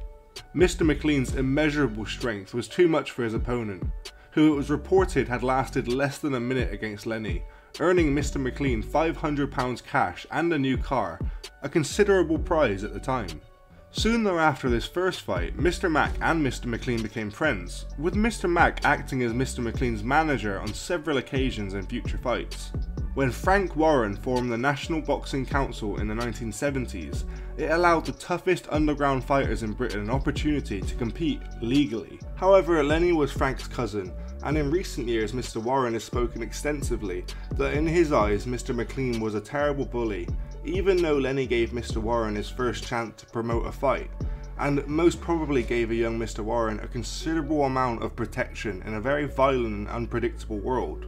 Mr. McLean faced a problem a lot of fighters face when they want more money for all the risk that they have taken, and this still happens to this day, but you can imagine the percentages of pay cuts were a lot worse back in the beginning. However, Frank was now calling the shots, and Mr. McLean was burdened with an extensive criminal record. One that ensured that, along with his cousin, who was the head of the Boxing Council board, that Mr. McLean would never in any circumstance have an opportunity to become a licensed boxer. As such, Mr. McLean was left with no choice but to enter the world of unlicensed boxing, and he quickly became one of its biggest stars and built up somewhat of a fearsome reputation in the industry. Throughout his fighting career, Mr. McLean had upwards of 2,000 fights, with Lenny himself predicting some 4,000 fights under his belt over the 4 decades that Mr. McLean had been active, both inside and outside of the ring. On one occasion, Mr. McLean was flown to New York on a special request to fight a Mafia Don's champion, a 24 stone, 6 foot 8 inch unbeaten unit who was called John McCormick. However, Mr. McLean's sheer strength rendered him unconscious in minutes, with Lenny hitting him so hard that he managed to break both his hands during the fight. Over all his fights, one opponent in particular stood out. That was his legendary nemesis, Mr. Roy Shaw. A firm hatred began between the two, and Mr. Shaw had an equally brutal and ruthless reputation for violence to Mr. McLean, spending his adult life in prison, as well as in Broadmoor, having been declared too insane to function in a normal prison setting. Whilst Mr. McLean had become an underworld enforcer and unlicensed boxing powerhouse, his name was feared up and down the country.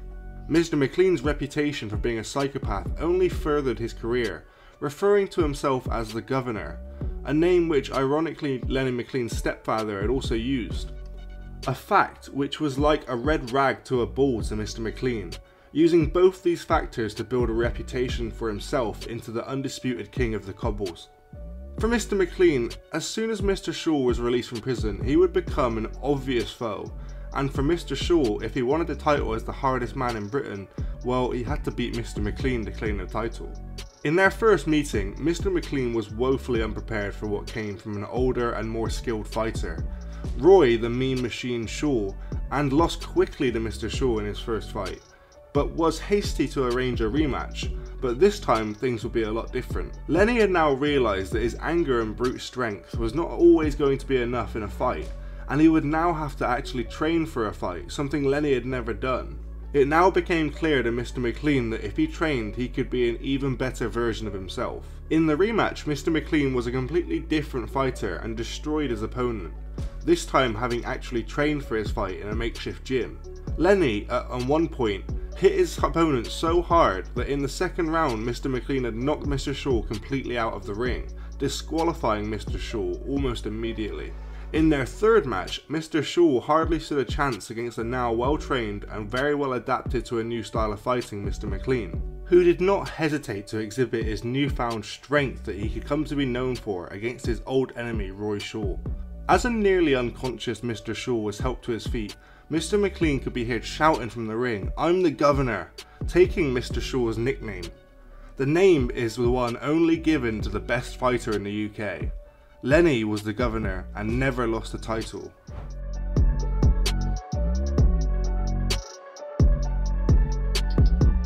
Having gained a reputation as a formidable force in the East End, Mr. McLean used his newfound status to return to his previous work of security and enforcing for certain elite criminal organisations, and also minded for many well-known celebrities. Mr. McLean had also held joint ownership of a public house in the East End of London, named the Governor's, along with Charlie Cray, the elder and less well-known brother of the Cray twins, who some say was the real brains behind the entire Cray's operation, showing Mr. McLean's true extent of some of the serious connections that he had within the UK criminal underworld. Not only had Mr. McLean throughout his years of experience as an unlicensed fighter gained many connections with the criminal underworld, but had now made himself very employable as a debt collector for the highest paying organised criminal families who needed someone of Mr. McLean's size and stature to sort out a problem.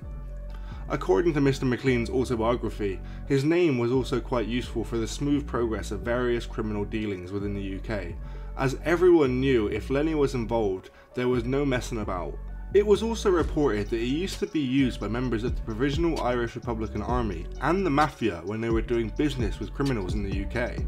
Despite Mr. McLean's evident notoriety, and extensive as it was, it failed to stop people from acting out at the pubs and bars, especially young lads who were unaware if or who Lenny was, and extremely intoxicated at the clubs that Mr. McLean's security team had managed. On one occasion, whilst minding the door at the Barbican, Mr. McLean was shot at close range in the arm and backside with a shotgun by a hitman on a motorcycle.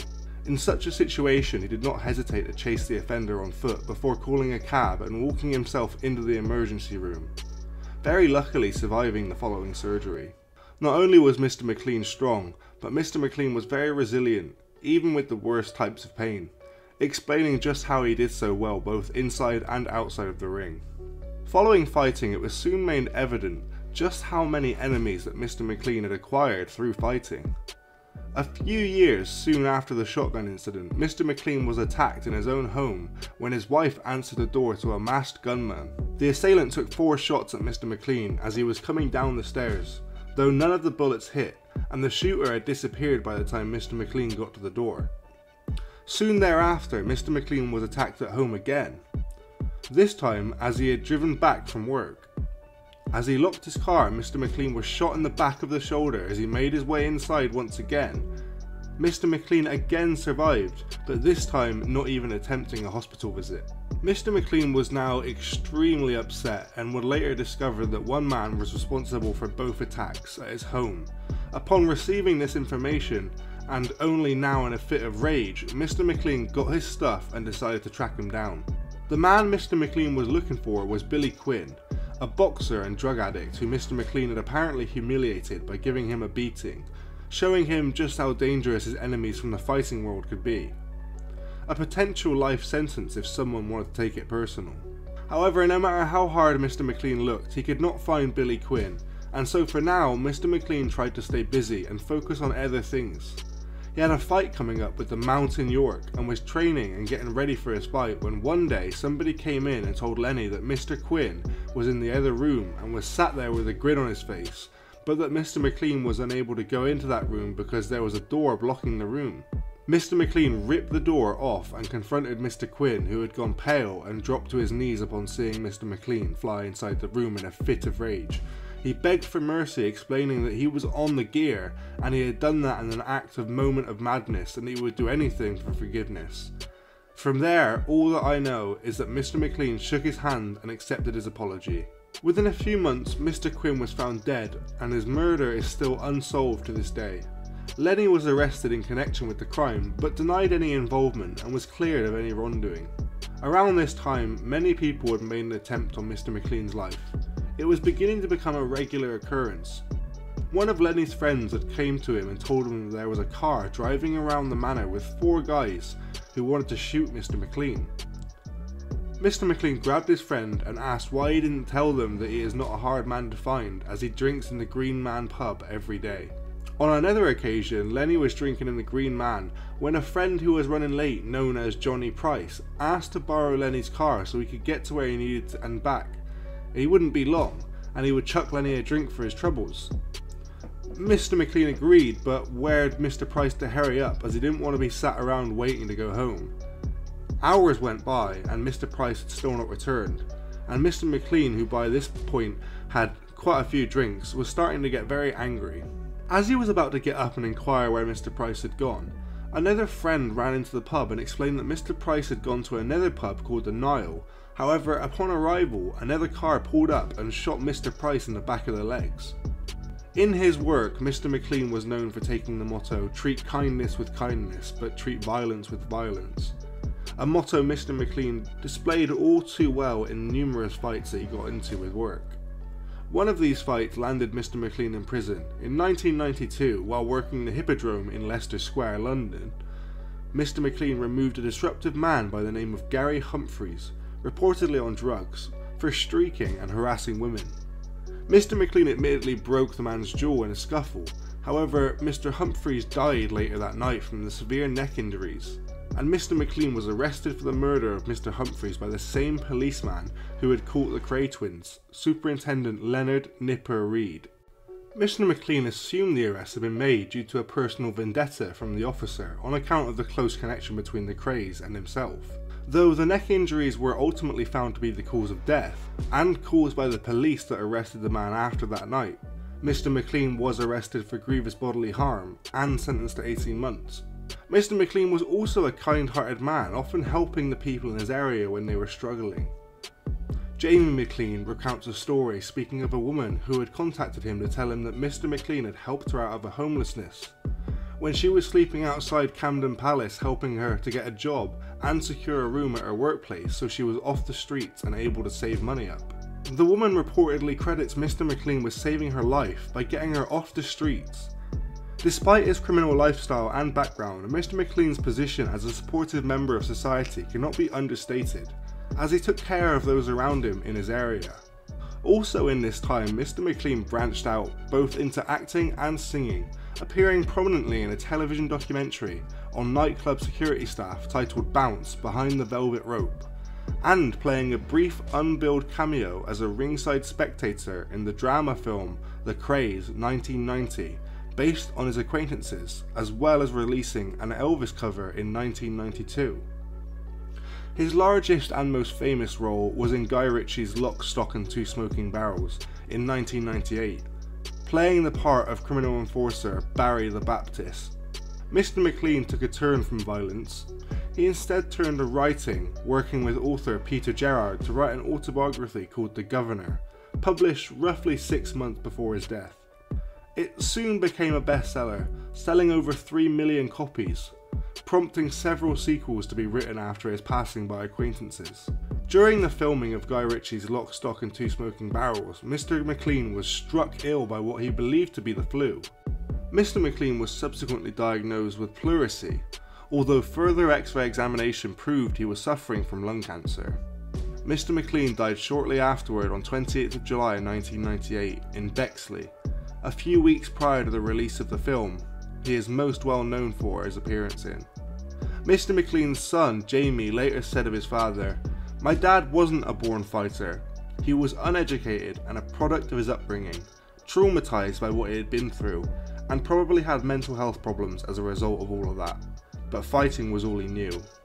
Regardless of the personal opinion, the legacy and story left behind by Lenny McLean will never be forgotten about in the UK criminal underworld. Thanks for joining us today.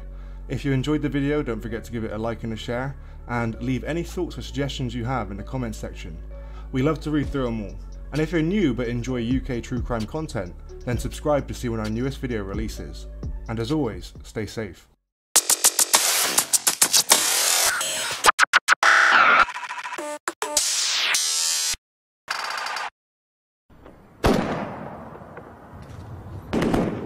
Most people in the high street mistake the bursts of gunfire for fireworks, but Carl Harries knows better. Trained in weapons by the army, he recognises an automatic rifle. As I got closer, I could quite clearly see that he had a pistol in his hand and he had a gun over his shoulder. He turned around and he pointed the gun up towards the two houses here. And at this stage then I thought, you know, there's something obviously wrong. I remember backing into the hedge and just sort of staying there. Everything went completely silent. Okay, there was no noise, there was nothing. And I don't know how long that was for. It seemed ages, and my heart was going like mad and everything. I'm wanting to see Ryan so we could put an end to it all. If he fired at us when we're in the helicopter, at least then, by law, I was entitled to fire back. The Hungerford Massacre, a chilling episode in British history, began on the afternoon of August the 19th, 1987, in the small town of Hungerford, Berkshire, England. This tragic event, perpetrated by 27-year-old Michael Robert Ryan, marked one of the most horrific shooting sprees in the United Kingdom, setting in motion a series of events that would forever change the nation's perspective on gun control. Michael Ryan, the gunman, was a resident of Hungerford, described by those who knew him as a solitary figure with an intense interest in firearms. Royal was legally in possession of several weapons, including a Beretta pistol, a Zabala shotgun, and an M1 carbine semi-automatic rifle. The massacre commenced at Ryan's home. In a disturbing start to his rampage, Ryan shot and killed his mother, Dorothy Ryan. This act marked the beginning of his several-hour-long spree of violence. After leaving his home, Ryan, armed with his weapons, ventured into the town. He first targeted his neighbours, shooting them in their own backyard. Ryan then moved methodically through the streets of Hungerford, displaying a seemingly random but lethal intent. The small community, unaccustomed to such violence, was caught completely off guard. The residents and visitors alike was suddenly thrust into a state of terror and confusion. The sound of gunfire echoed through the streets, a chilling reminder of the danger that was unfolding. The early stages of the massacre saw multiple casualties. Ryan shot at people in their homes, on the streets and in their cars. These initial moments were marked by chaos, as people struggled to comprehend the gravity of the situation and sought safety wherever they could find it. The local police, unprepared for an incident of this magnitude and nature, especially given the general unarmed status of British police at the time, faced significant challenges in responding effectively. The community's sense of safety was shattered as the horror of the situation became increasingly apparent. In these initial stages, the Hungerford massacre established itself in the event of unprecedented tragedy in the UK, a dire situation that necessitated an urgent and significant response from emergency services and law enforcement agencies. The beginning phase of the massacre laid the foundation for the tragic day that would end with 16 people losing their lives and 15 others being injured, making it one of the deadliest mass shootings in the UK at the time. The events of this day would not only leave a lasting scar on the hometown of Hungerford, but also initiate significant changes in national gun legislation and police response strategies.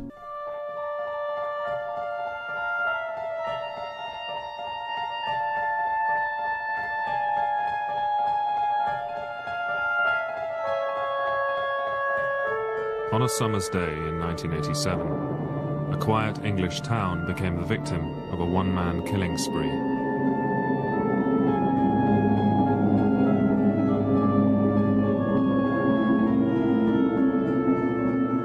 Scenes in this film reconstruct events based on the eyewitness accounts of those involved. Their testimony is real, and the calls to the emergency services were actually made on the day.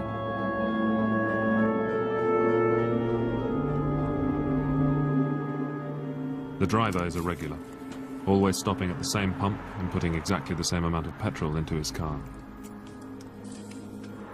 Ian George is at the other pump. Someone pulled in behind me and sort of exchanged smiles. And he went to the back of the car. And I just slowly sort of togged up and got ready to go.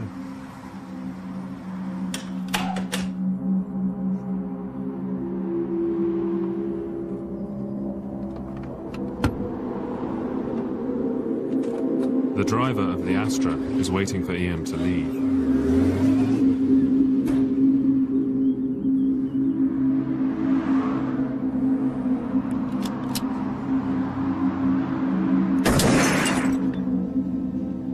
I heard a loud bang from behind me, so I looked back over my left shoulder. I guessed it was an armed robbery. I needed to call the police. It was only afterwards I realised how frightened I must have actually been at that point. No one else is aware of the real drama that is about to unfold. This is the start of the worst massacre in England.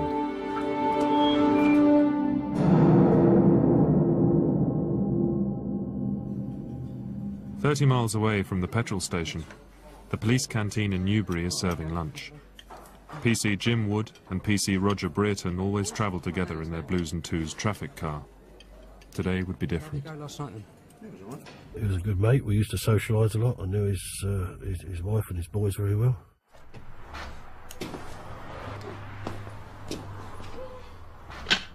The gunman doesn't realise that the magazine of his rifle has fallen off. There is only one bullet in the chamber, and he's fired it.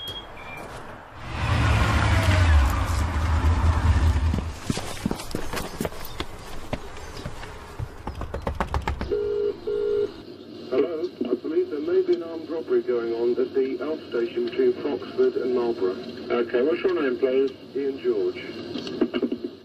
I felt that if I could get to the police quick enough, then if they approached it at both ends, they could probably he wouldn't get away.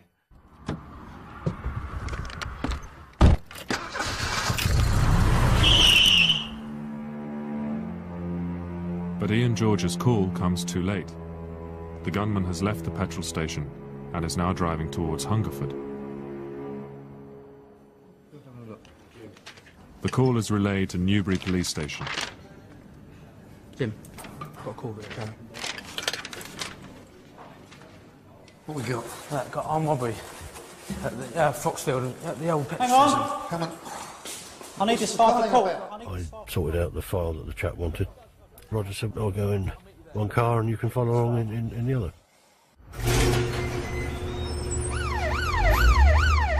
Roger Brereton and Jim Wood are told to find and intercept the Silver Astra. What they don't know is that this is much more serious than an armed robbery.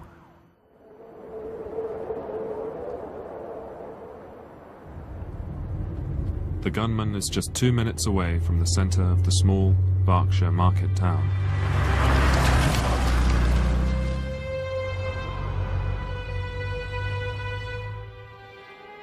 In the residential area of Southview, it's quiet. Julie Jackson has finished work for the day. I got to the corner here and I met one person that I knew. We stood and had a chatter, and with that Michael Ryan came up round the corner. We knew he liked his fast cars, but not to drive the speed he was driving that day. It didn't seem to be his thing.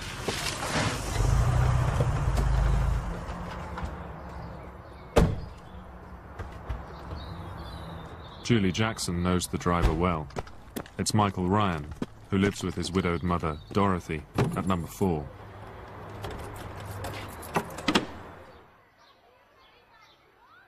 I knew Michael. He used to come into the house and, well, I was friends with my eldest boy. He was bullied, and instead of facing up to the bullying, he would back off.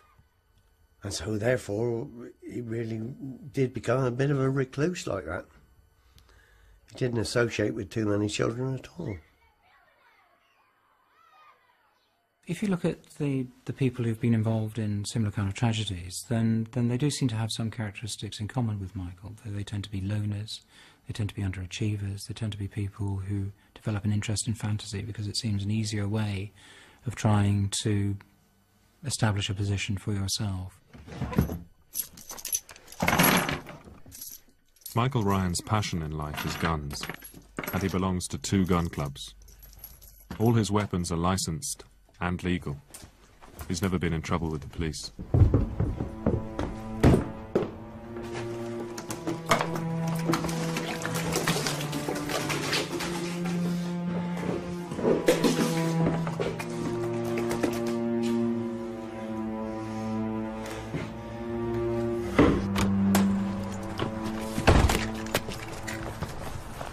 Consultant psychiatrist Richard Badcock has analysed Michael Ryan's behaviour on the day.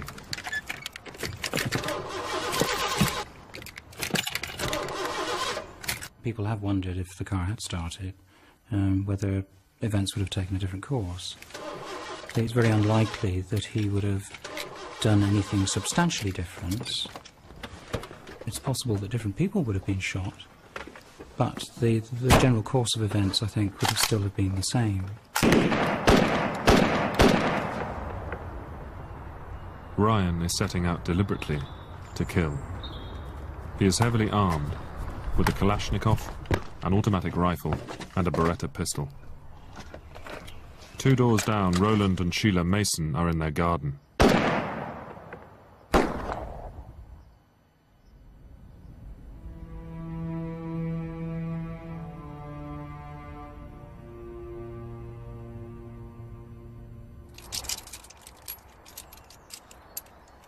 Julie Jackson hears the shots that kill her neighbours, but thinks Michael is only playing around with an air rifle.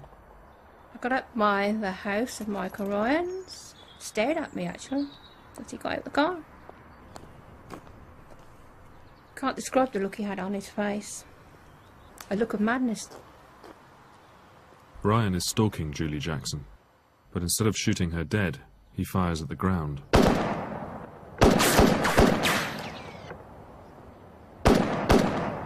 Well, I decided I'd move a bit quicker. I thought, well, if he's got an air rifle out here, I don't want to know anything about it. I turned quite quick and went in round the side of the house and into the house. And I looked out the window and there was Michael Ryan shooting everything he could find up the lane. I thought he was intending to kill most of his neighbours. He chose neighbours as a group. I don't think he had sort of individual grudges. I think it was a general sense of frustration and anger and contempt for the ordinary life around him that he wasn't part of. As Ryan arrives at number 13, he aims at 2 teenage girls.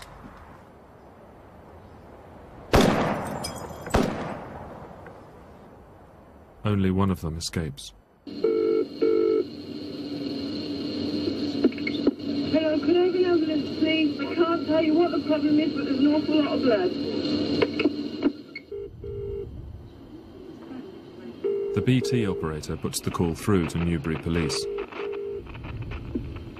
Because the system's so old, there are only 2 999 lines into the police switchboard.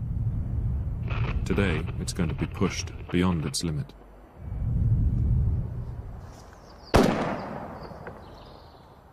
Back in Southview, Julie Jackson has once more become a target. This time, Michael Ryan intends to kill her. And he must have seen a shadow of me moving in the house. The glass was going out of my window, shattering, and holes in the wall and in the ceiling. Burning pain. Yeah, obviously I knew that I'd been shot in the back. I mean, it was the lower part of the back I was shot in.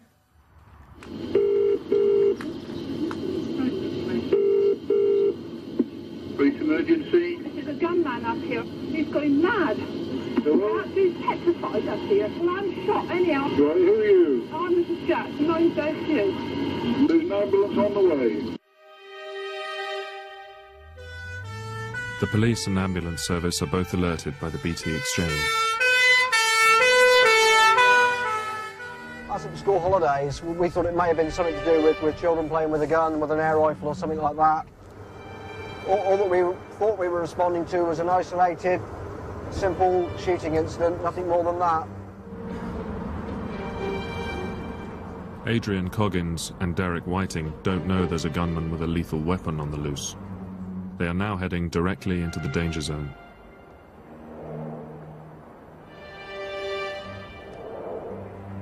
Newbury police pass the information on to Police HQ in Kidlington, who radio Jim Wood and Roger Brereton.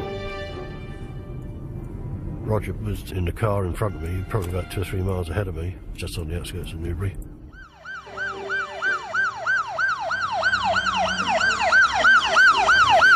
And the call come up saying that there's a bloke been seen walking down Southview in Hungerford with what was reported to be a rifle, and could possibly be connected with the incident at Froxhill service station. Even though both reports mention a weapon, they still think this could be an everyday incident. Because of the amount of shooting, the pheasant shoots, vermin shoots, etc., it didn't really strike us odd that someone would have reported seeing someone walking in a road in Hungerford with a gun. I mean, I rightly or wrongly assumed it was a shotgun. In fact, the gunman is carrying deadly assault weapons, whose bullets can penetrate a brick wall from half a mile. In 1987, 8,000 semi-automatic weapons are legally owned in Britain. Asked to talk direct to Roger in his car. You know your area, and so you know your best plan of attack.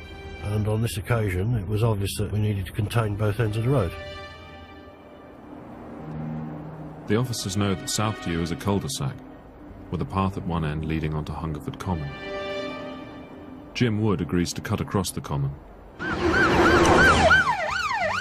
Roger Brereton approaches Southview from the main road. I was bleeding badly. I managed to crawl to the telephone, which was in the same room that I happened to be in. This time, Julie Jackson manages to call her husband, Ivor. While she is on the phone, Ryan runs back along the path to the common. As Ken Clements walks down the path, he's warned by his neighbour, Ray Morley, that someone is shooting. But he thinks there must be an innocent explanation. Police emergency. There's somebody firing a gun up the road. Yeah. And I've seen women run down the road screaming. It hung up over the car towards the car.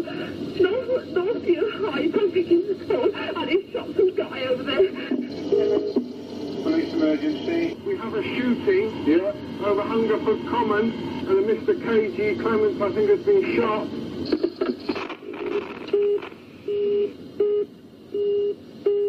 For the men on the Newbury switchboard, the scale of the disaster is becoming apparent. But there are so many calls coming in, it takes time to get the information up to Police HQ. Police emergency. This was just of huge proportions of the number of people trying to make 999 calls. You know, so many of them all at once. And when the calls are coming so fast, you can just imagine trying to handle that. This is the second time in the last 2 minutes. Can I have the police? There with us. As Roger Brereton drives towards Southview, Michael Ryan heads back from the common.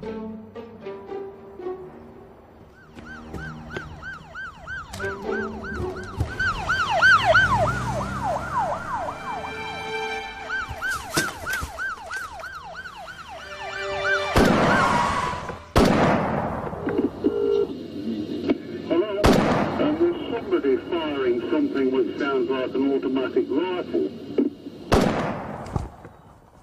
PC Brereton's radio picks up a warning from headquarters. It comes too late. But he does manage to call for help. As I started driving up this bit, that's when I heard Roger call up a couple of times and say that he'd actually been shot. So I called up to the control room and said, can you call him and confirm? And they tried calling him several times and there was no response. We couldn't make contact with him. So I was very, very anxious. And that's when I first heard the gunshots. Just flashed through my mind momentarily. It just sounded like what you used to hear on the news at Beirut when they was discharging the weapons.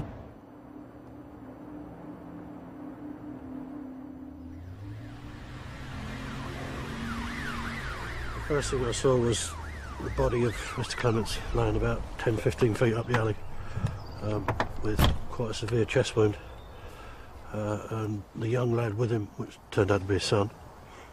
And then as I looked further down the footpath there, I could see Roger's car parked further down on the road in Southview, and as I watched, I could see the guy there with his camouflage suit on, and he got a handgun and he was firing, walking around the patrol car, firing into it.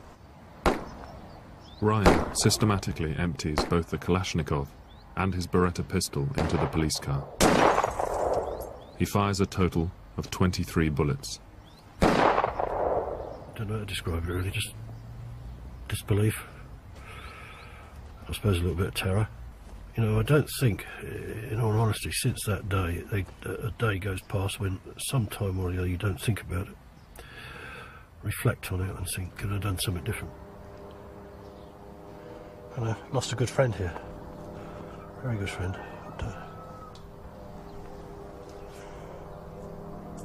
That was the day, wasn't it? That was circumstances of the day.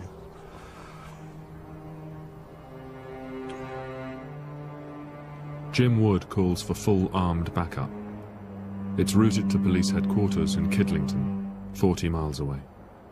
We've now got a report of at least one person shot dead, maybe more. I think it may be at that point that he mentioned something about a police officer. We don't really know, but and I'm thinking, oh dear, this is this is serious stuff. Assistant Chief Constable Charles Pollard takes command of the incident. He needs to get to the scene as soon as possible. My responsibility is to be the person who authorises the use of police actually having guns to go there and to deal with the situation and to take responsibility for whatever happens. But unfortunately, he discovers his tactical firearms squad are on a routine training exercise in Otmoor, 45 miles away from Hungerford.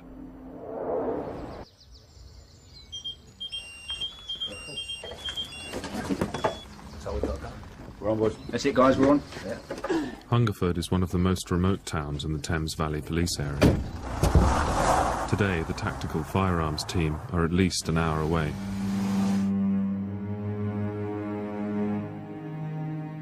Charles Pollard monitors the police radio for more information on the gunman. So you're picking up bits and pieces and trying to make sense of it. And it's never with great clarity, but what was very clear was a police officer has been shot dead. That's very serious. That other people, at that time we thought perhaps just 2 or 3 others had been shot, probably killed.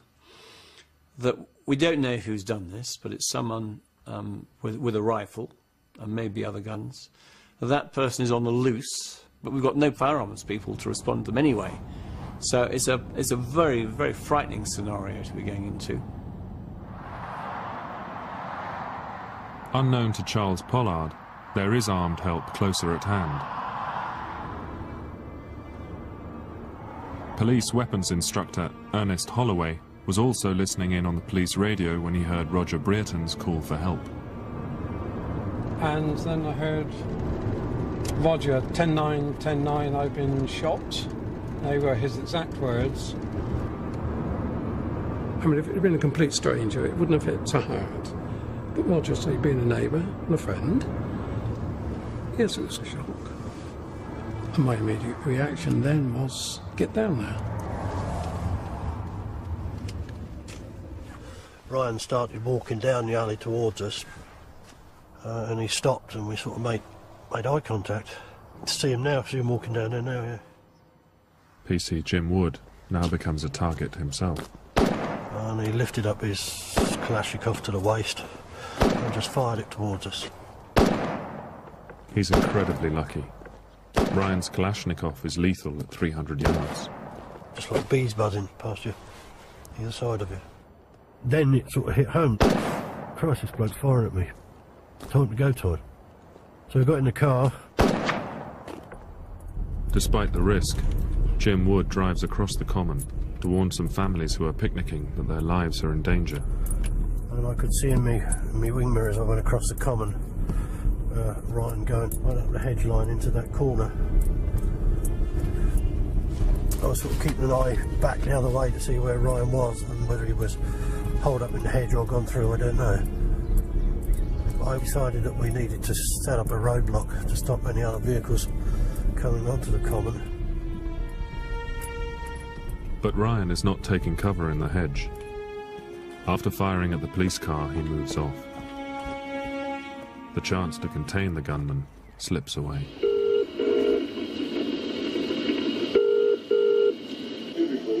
But there's some people been shooting about at South View. Thanks very much. I mean, it seems to be getting closer and I'm getting frightened. The police roadblock stops cars getting onto the common, but the streets at the front end of Southview still allow access to traffic. It leaves the way open for more cars to drive into the line of fire. My sort of initial thought, and I think probably my mum's initial thought, was that he was something to do with the police car.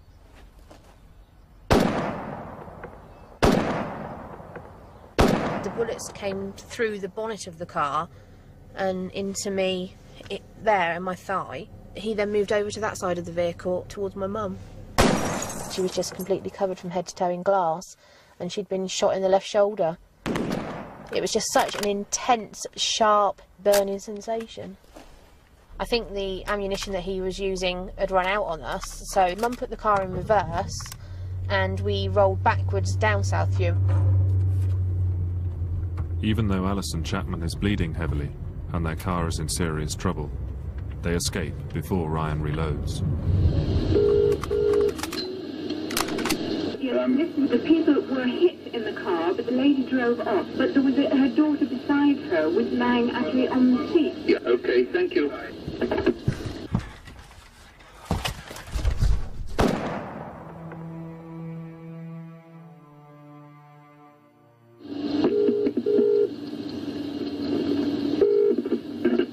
Hello? It seems my husband's been shot. There's been some bangs round here. My husband's in the garden, been shot. For God's sake, hurry. You say your husband's been shot? Yes, I'm trying to get to him. I don't know what's happened. He's 84. Oh, well, I'll go out to him. He's moaning. Okay.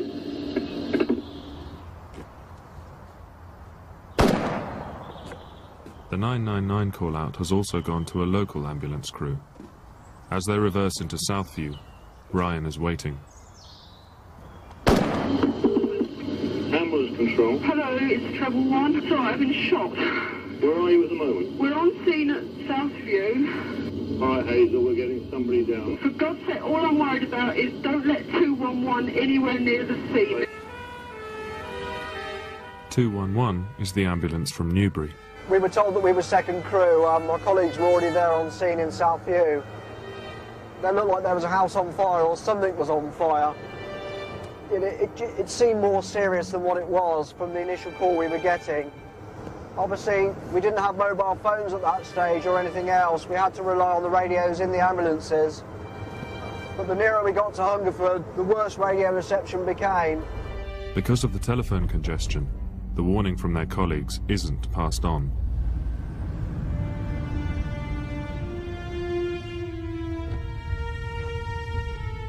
Ryan's mother Dorothy is also driving towards Southview, on her way back from a job interview. Events like this never arrive out of the blue. Something would have happened immediately before the event. Might have been his mother going for a job interview, because that would have changed the relationship between them.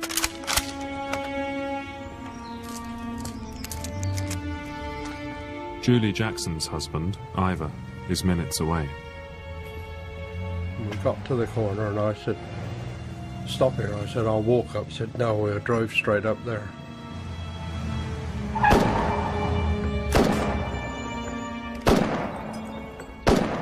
All hell let loose. Bullets was coming in from the left-hand side of the car, which I was in. That's why I said I'm lucky to be alive. And I must have had a ricochet off of something to come back into my ear, because they was coming in that way, and they went in that right ear. It's frightening. You just sit there and shake, don't you? You try to curl down as best you can and get out of it, but you couldn't. That was it. As Dorothy Ryan reaches the bottom of her road, her neighbour, Mr. Noon, flags her down. Stop, Dorothy, stop! Hold on, wait! But she accelerates past him. Her son is expecting her. She doted on Michael, and I think she tried to give him everything that he wanted.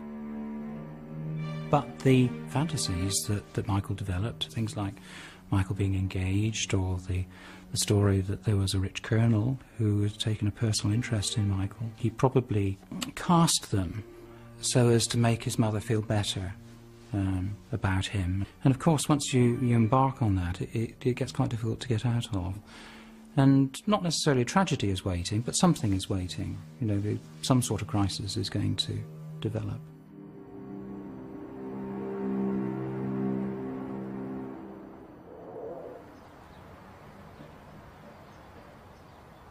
"10 miles away in Savernake Forest, Myra Rose is unaware of what's been happening in Hungerford. I just sat down with a book, and these two little kids came along.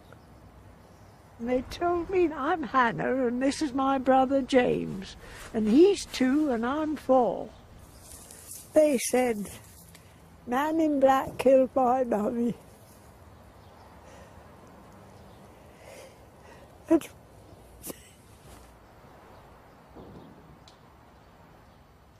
said, we're going home. I know where I live. It's the house with the blue door. Now, you know, what do you do when the kid says that to you? There's one thing I know. I knew I wasn't going to let them go, and I had one in each hand.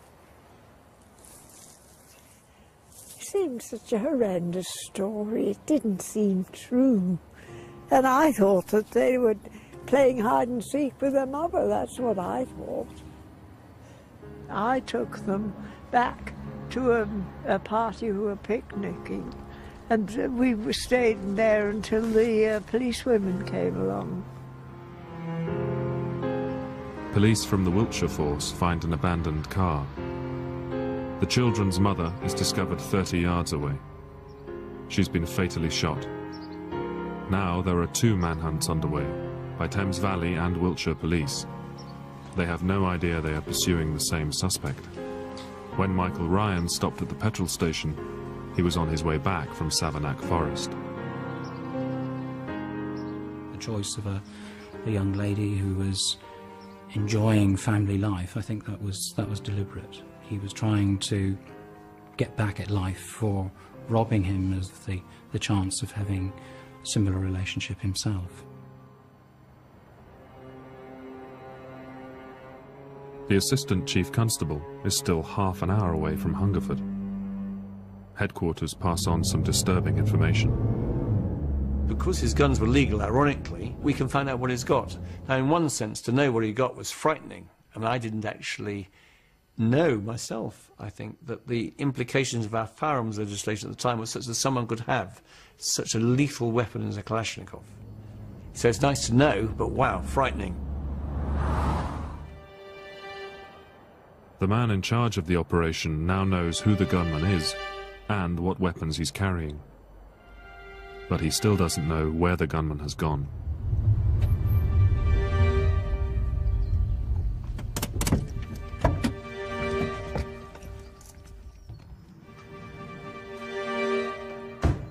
I was still conscious at the time, and then Mrs. Ryan came walking up the road, and she said, "Oh, not you as well, Ivor," because she couldn't do a lot for me, and then went on the road and... Michael! Michael, stop it!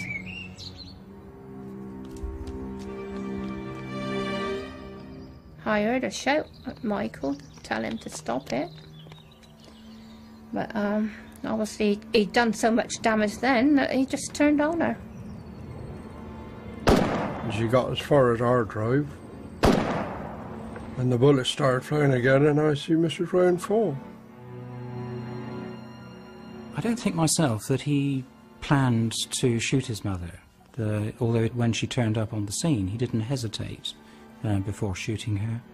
All the things that were important to him he shot and destroyed.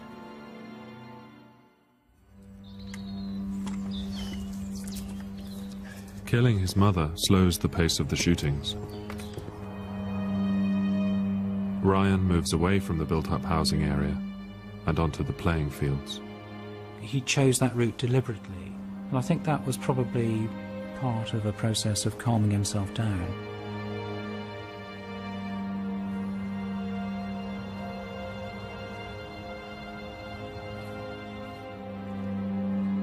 The tactical firearms team is still more than 35 miles away, and Ryan is now moving towards the playground and open-air swimming pool. It's the summer holidays, and about 20 children are playing outside. Dean Lavisher is one of them. The first thing that I knew about it was noticing the gentleman walking through the entrance and seeing like the dust marks around by his feet, like puffs of dust. Of course, the first thing I thought was some kids were throwing bangers. All of a sudden he went down on his side. The pathway just filled up instantly with blood. And we, you know, subconsciously, you know, something's not right. I suppose we sort of stayed. We felt reasonably safe up this slide because it was, you know, had bars around the top of it, so we felt safe up there. The first we knew, of Ryan was when we sort of saw his feet appear beneath the branches. So we got a slow view of him, that with feet, legs, with the rifles in both arms. He had a very blank look about him, as though he'd done that sort of thing every day. So I got halfway down the slide and just leapt over the side, landed on one foot, and that was it. It was like a stampede then. It was like everyone bolting for my house, except I was the slowest. I was at the back. I saw Ryan just shooting at point-blank range, and that was just a glance to my left as I was going past very quickly. Ambulance. Yeah, can you come out to have a sprinkle? What's the problem? It's an emergency, so I've just been shot. Yeah, who are you, please? Dean Lavsher. What's your phone number, lovey? No. Yeah. They put the phone down, I'm afraid. Ken Hall lives in the house next to the swimming pool. I could see Ryan walking down with a gun on his shoulder. I didn't say anything to him because, no, I guess I was possibly scared. Ken can also see the local taxi driver, Marcus Barnard, on his way to pick up a fare. As he came down in his taxi, I looked at Ryan, and Ryan up with his gun and put 5 or 6 shots into Marcus's car.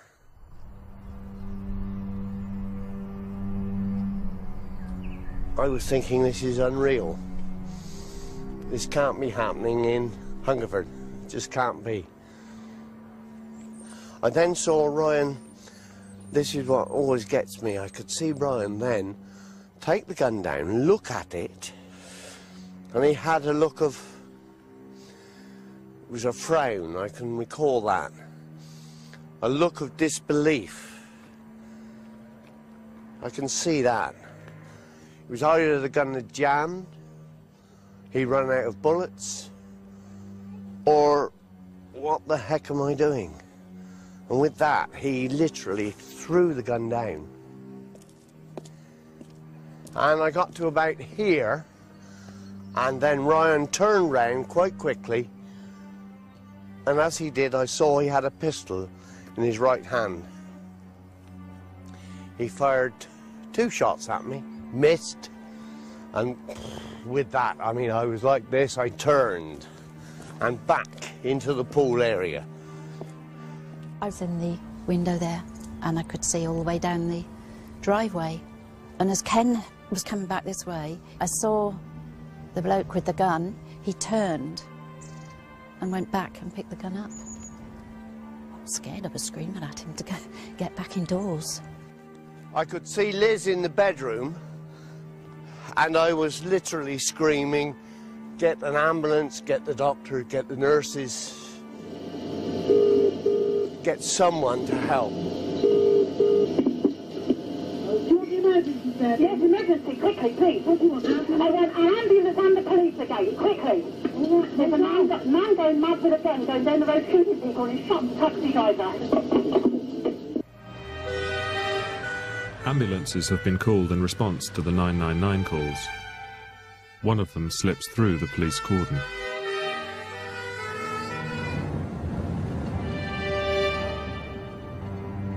As we turned the corner, we could see a police car about 50 metres in front of us with all of its windows shot out. There was another car which was crashed into the side of it, and at that stage it really hit us the seriousness of the incident. We could hear gunshots. They were all coming from the right-hand side. It was like a loud cracking sound. I walked round this side of the police car, leant in through the driver's window to check for a pulse, but the policeman was dead. The poor chap was still clutching the microphone at the time. I looked at the car beside me, which had 2 casualties in it, two men in it. One was the driver, but he was dead. He'd been shot quite a number of times. I switched the engine off of the car and looked across to the passenger. I thought he was dead. He'd been shot in the head and the chest. Walked round the car and checked him for a pulse, and at that moment he woke up. Well, I thought I was gone, to be honest. I'd nearly give up hope.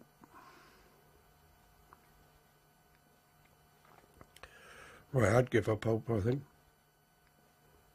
He thought I was dead, but I wasn't. He saved my life. I thank him for that.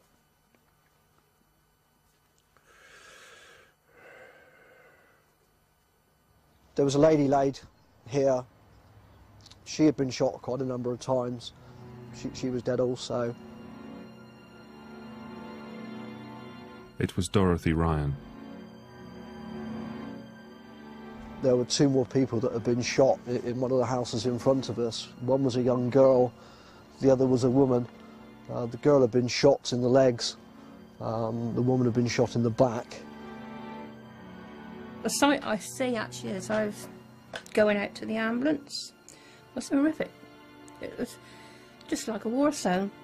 I mean, the quiet place where we were living, you don't expect to see bodies around that we see that day. The only person who can stop the gunman now is another armed man.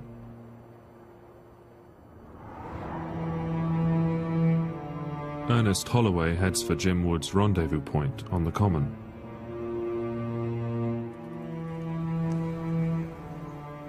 I heard 5 shots, very fast shot, bang, bang, bang, bang, bang. It was obviously a high-powered rifle. He now knows what he's up against. From there, any reasonable rifle shot could have dropped us easily.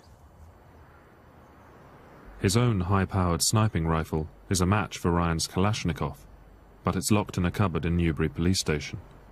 Getting it released will take time. It gave me a lot of frustration because my sole aim was to try to stop him shooting and killing people. And I just didn't have the wherewithal to do it.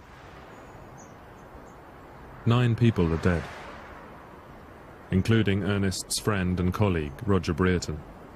But Ernest Holloway is trapped on the Common. All he can do is wait for the helicopter to help him pinpoint the gunman. Unfortunately, the helicopter is in for repairs. While he waits, the gunman is stalking the maze of streets on the other side of the Common. One family has avoided the police cordon at the bottom end of the High Street.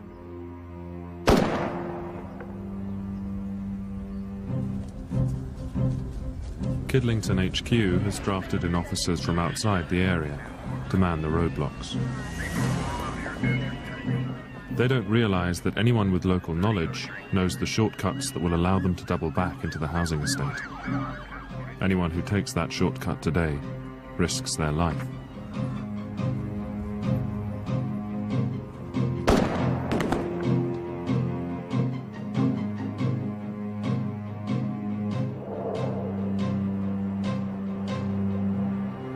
At the far end of Hungerford High Street, Carl Harries is shopping.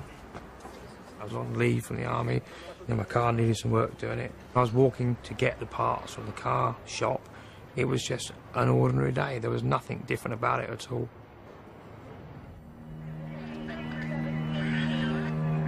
A car has driven past the roadblock at the bottom of the High Street and is taking the back route into the housing estate. Ryan is cutting down a nearby alley, shooting as he goes.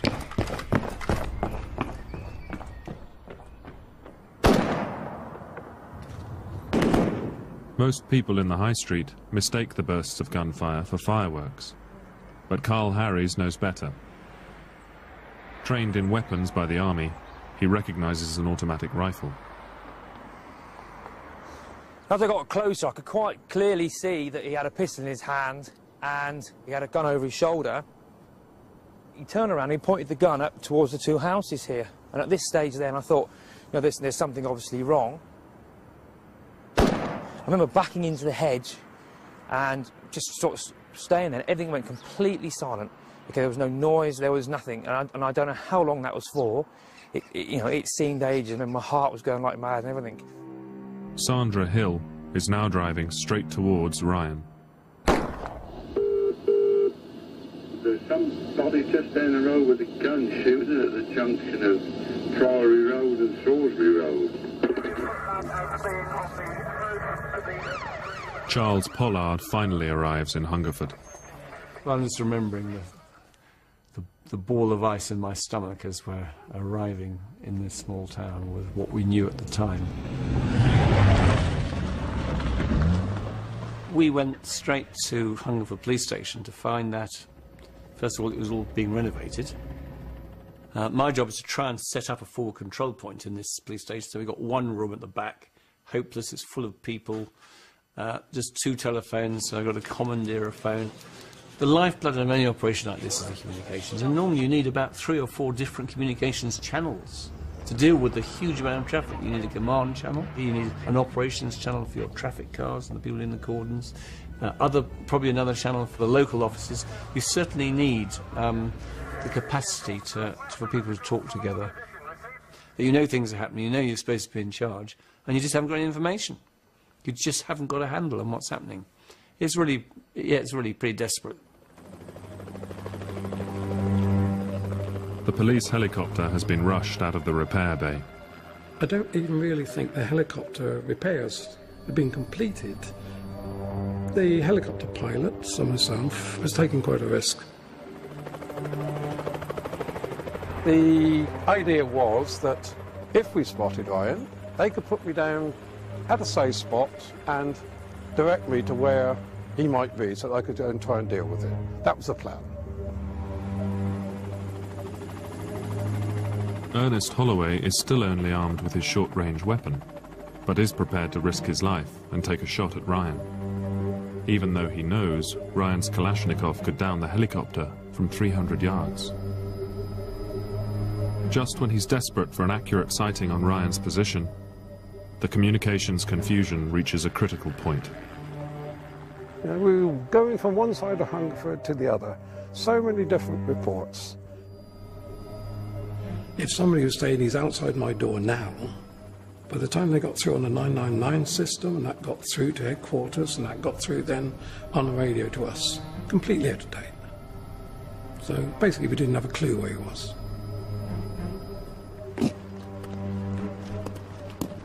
Even though the police marksman can't see the gunman, Ryan's response to the helicopter is chilling.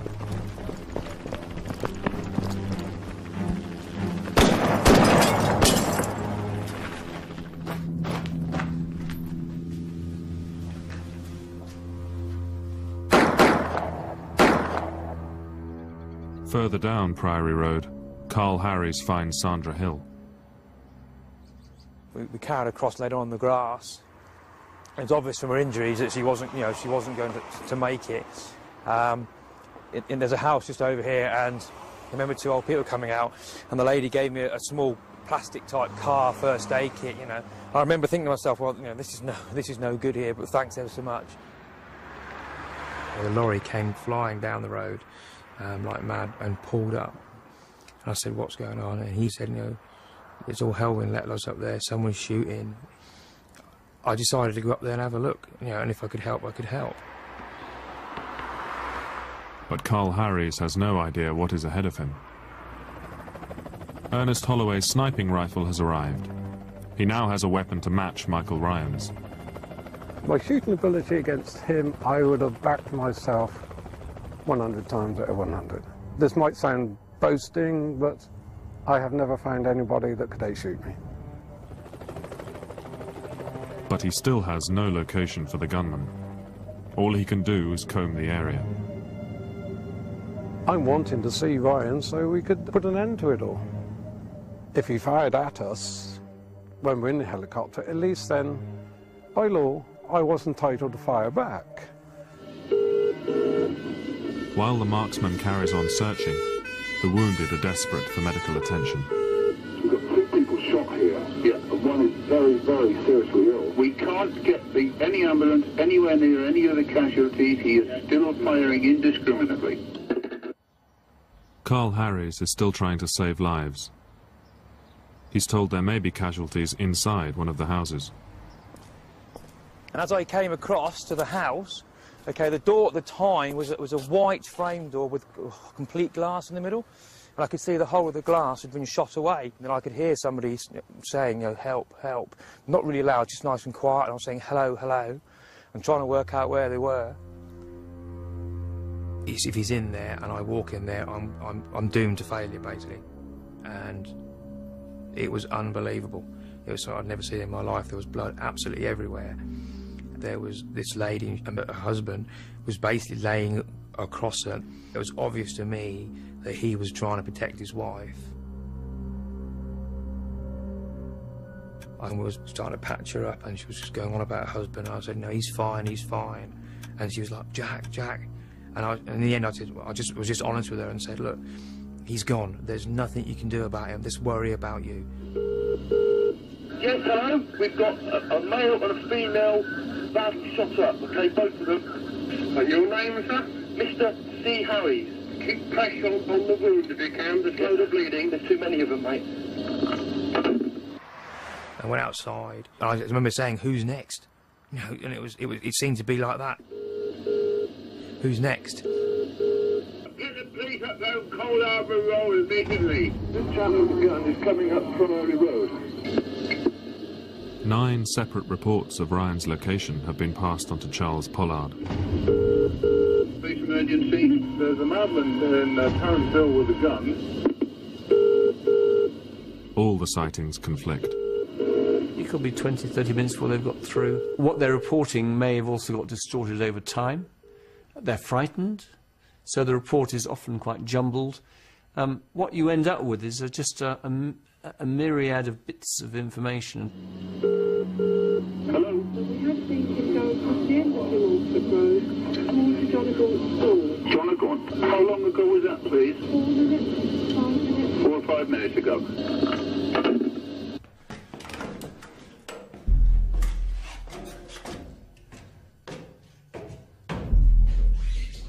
Things were coming to a conclusion, so I think he was then looking for somewhere where he could make his last stand.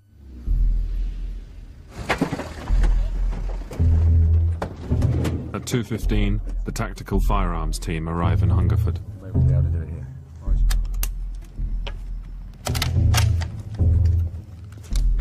Charles Pollard decides to focus on 3 areas: Hungerford Common, Southview, and the Jonagaunt School.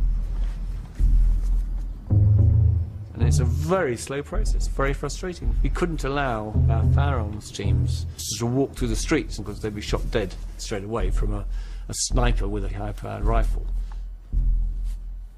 So this is unprecedented, the slowness with which you can safely do anything. But you just had to be patient. The tactical team are ordered to within striking distance of the gunman.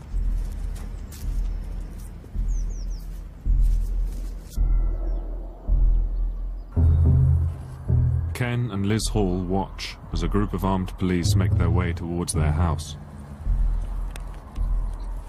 We really did think that we were in danger. I remember the thing that went through my mind was the Iranian embassy siege, you know, when they jumped over the walls and that. It was that sort of thing. Terrible. If you're going to approach him, you've got to be incredibly careful how you do that. You just don't walk in. I mean, imagine the worst-case scenario where we'd sent our firearms team and we'd lost half of them all shot dead. We then haven't even got a response team to deal with the situation. As Ernest Holloway flies over the Jonagaunt School, he realizes he's being shot at. The shots are also heard by the men on the ground. Can you confirm this location, Alice? Jonagaunt School. We believe it's Jonagaunt School they came from. Sorry, we're right across the outside of the field. We only heard the shots. Proceed.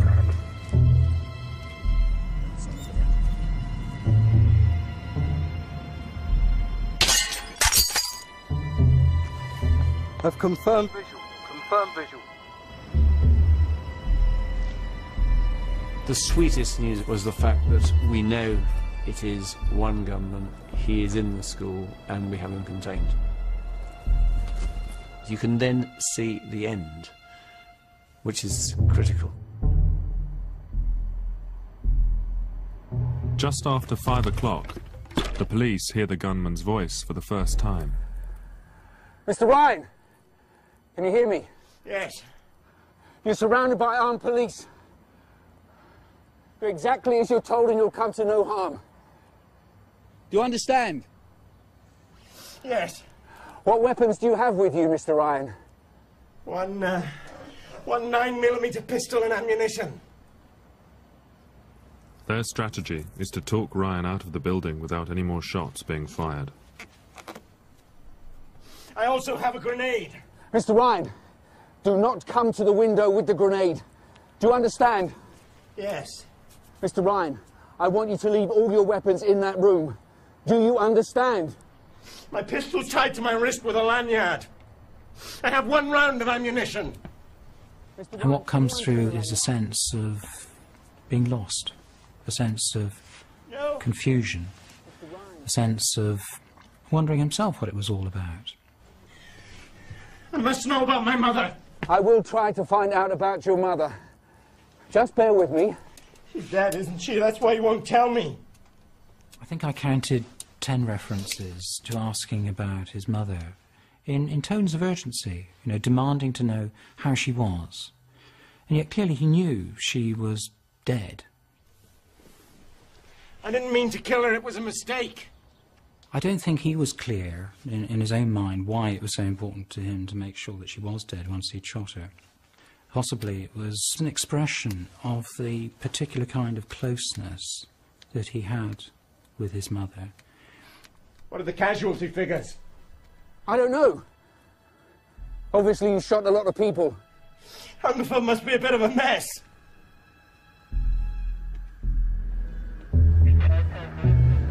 Ryan's attack has left Hungerford in a state of devastation.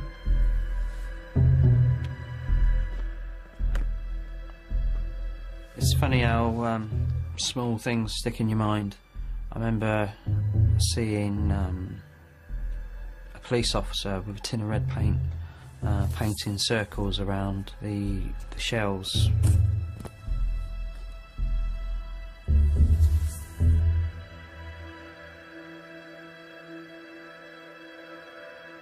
"16 people are dead.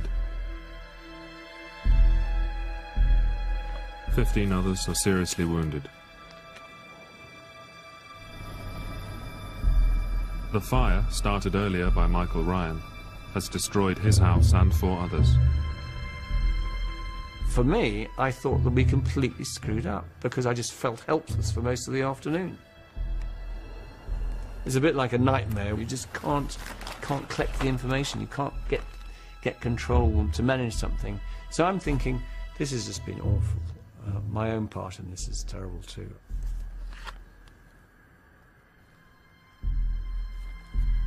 It's when I arrived the next day and they told me what had happened because of the complete communications problems that I thought, actually we did okay.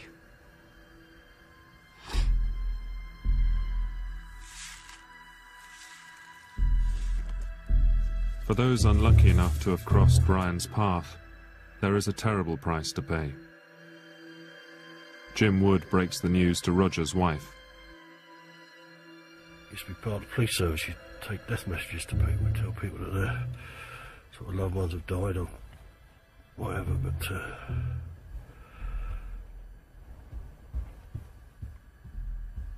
that was just bloody awful.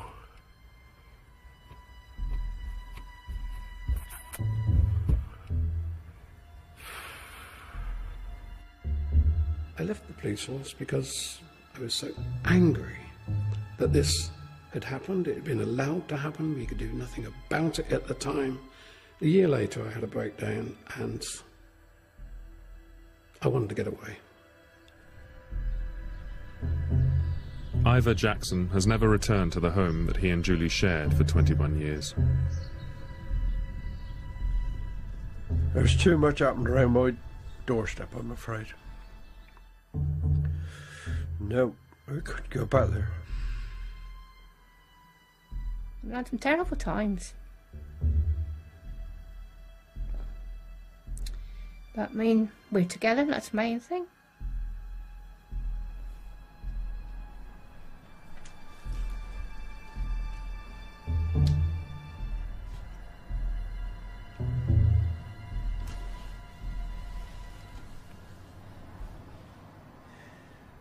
What time is it? 6:45. What do you want to know the time for? I want to think about it.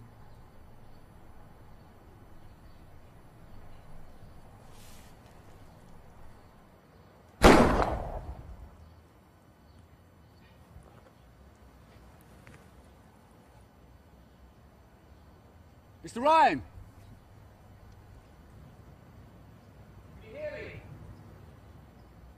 I think Britain grew up as a result of Hungerford in some ways.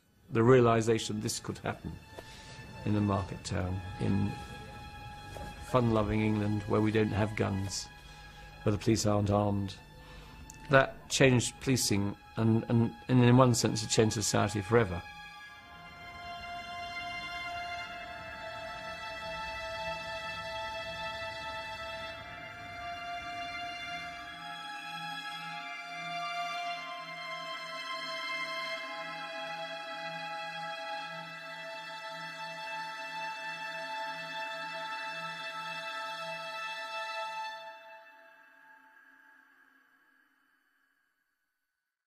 In conclusion, the Hungerford Massacre of August the 19th, 1987 remains a dark and gloomy chapter in British history. The actions of Michael Robert Ryan on that tragic day brought untold suffering to the small town of Hungerford and shook the nation to its core. The massacre not only claimed 16 innocent lives, but left 15 others injured. It also left an undeniable mark on the community, forever altering the lives of those directly and indirectly affected. The aftermath of this catastrophe led to profound changes in the UK's gun laws and policing policies, raising critical questions about firearm regulation and emergency response to mass shooting incidents. Is a somber reminder of the devastating impact of gun violence and the importance of vigilance in community safety and legislation. As we reflect on this tragic event, consider the following questions. How do you think the changes in gun laws following the Hungerford Massacre have impacted public safety in the UK? Could similar measures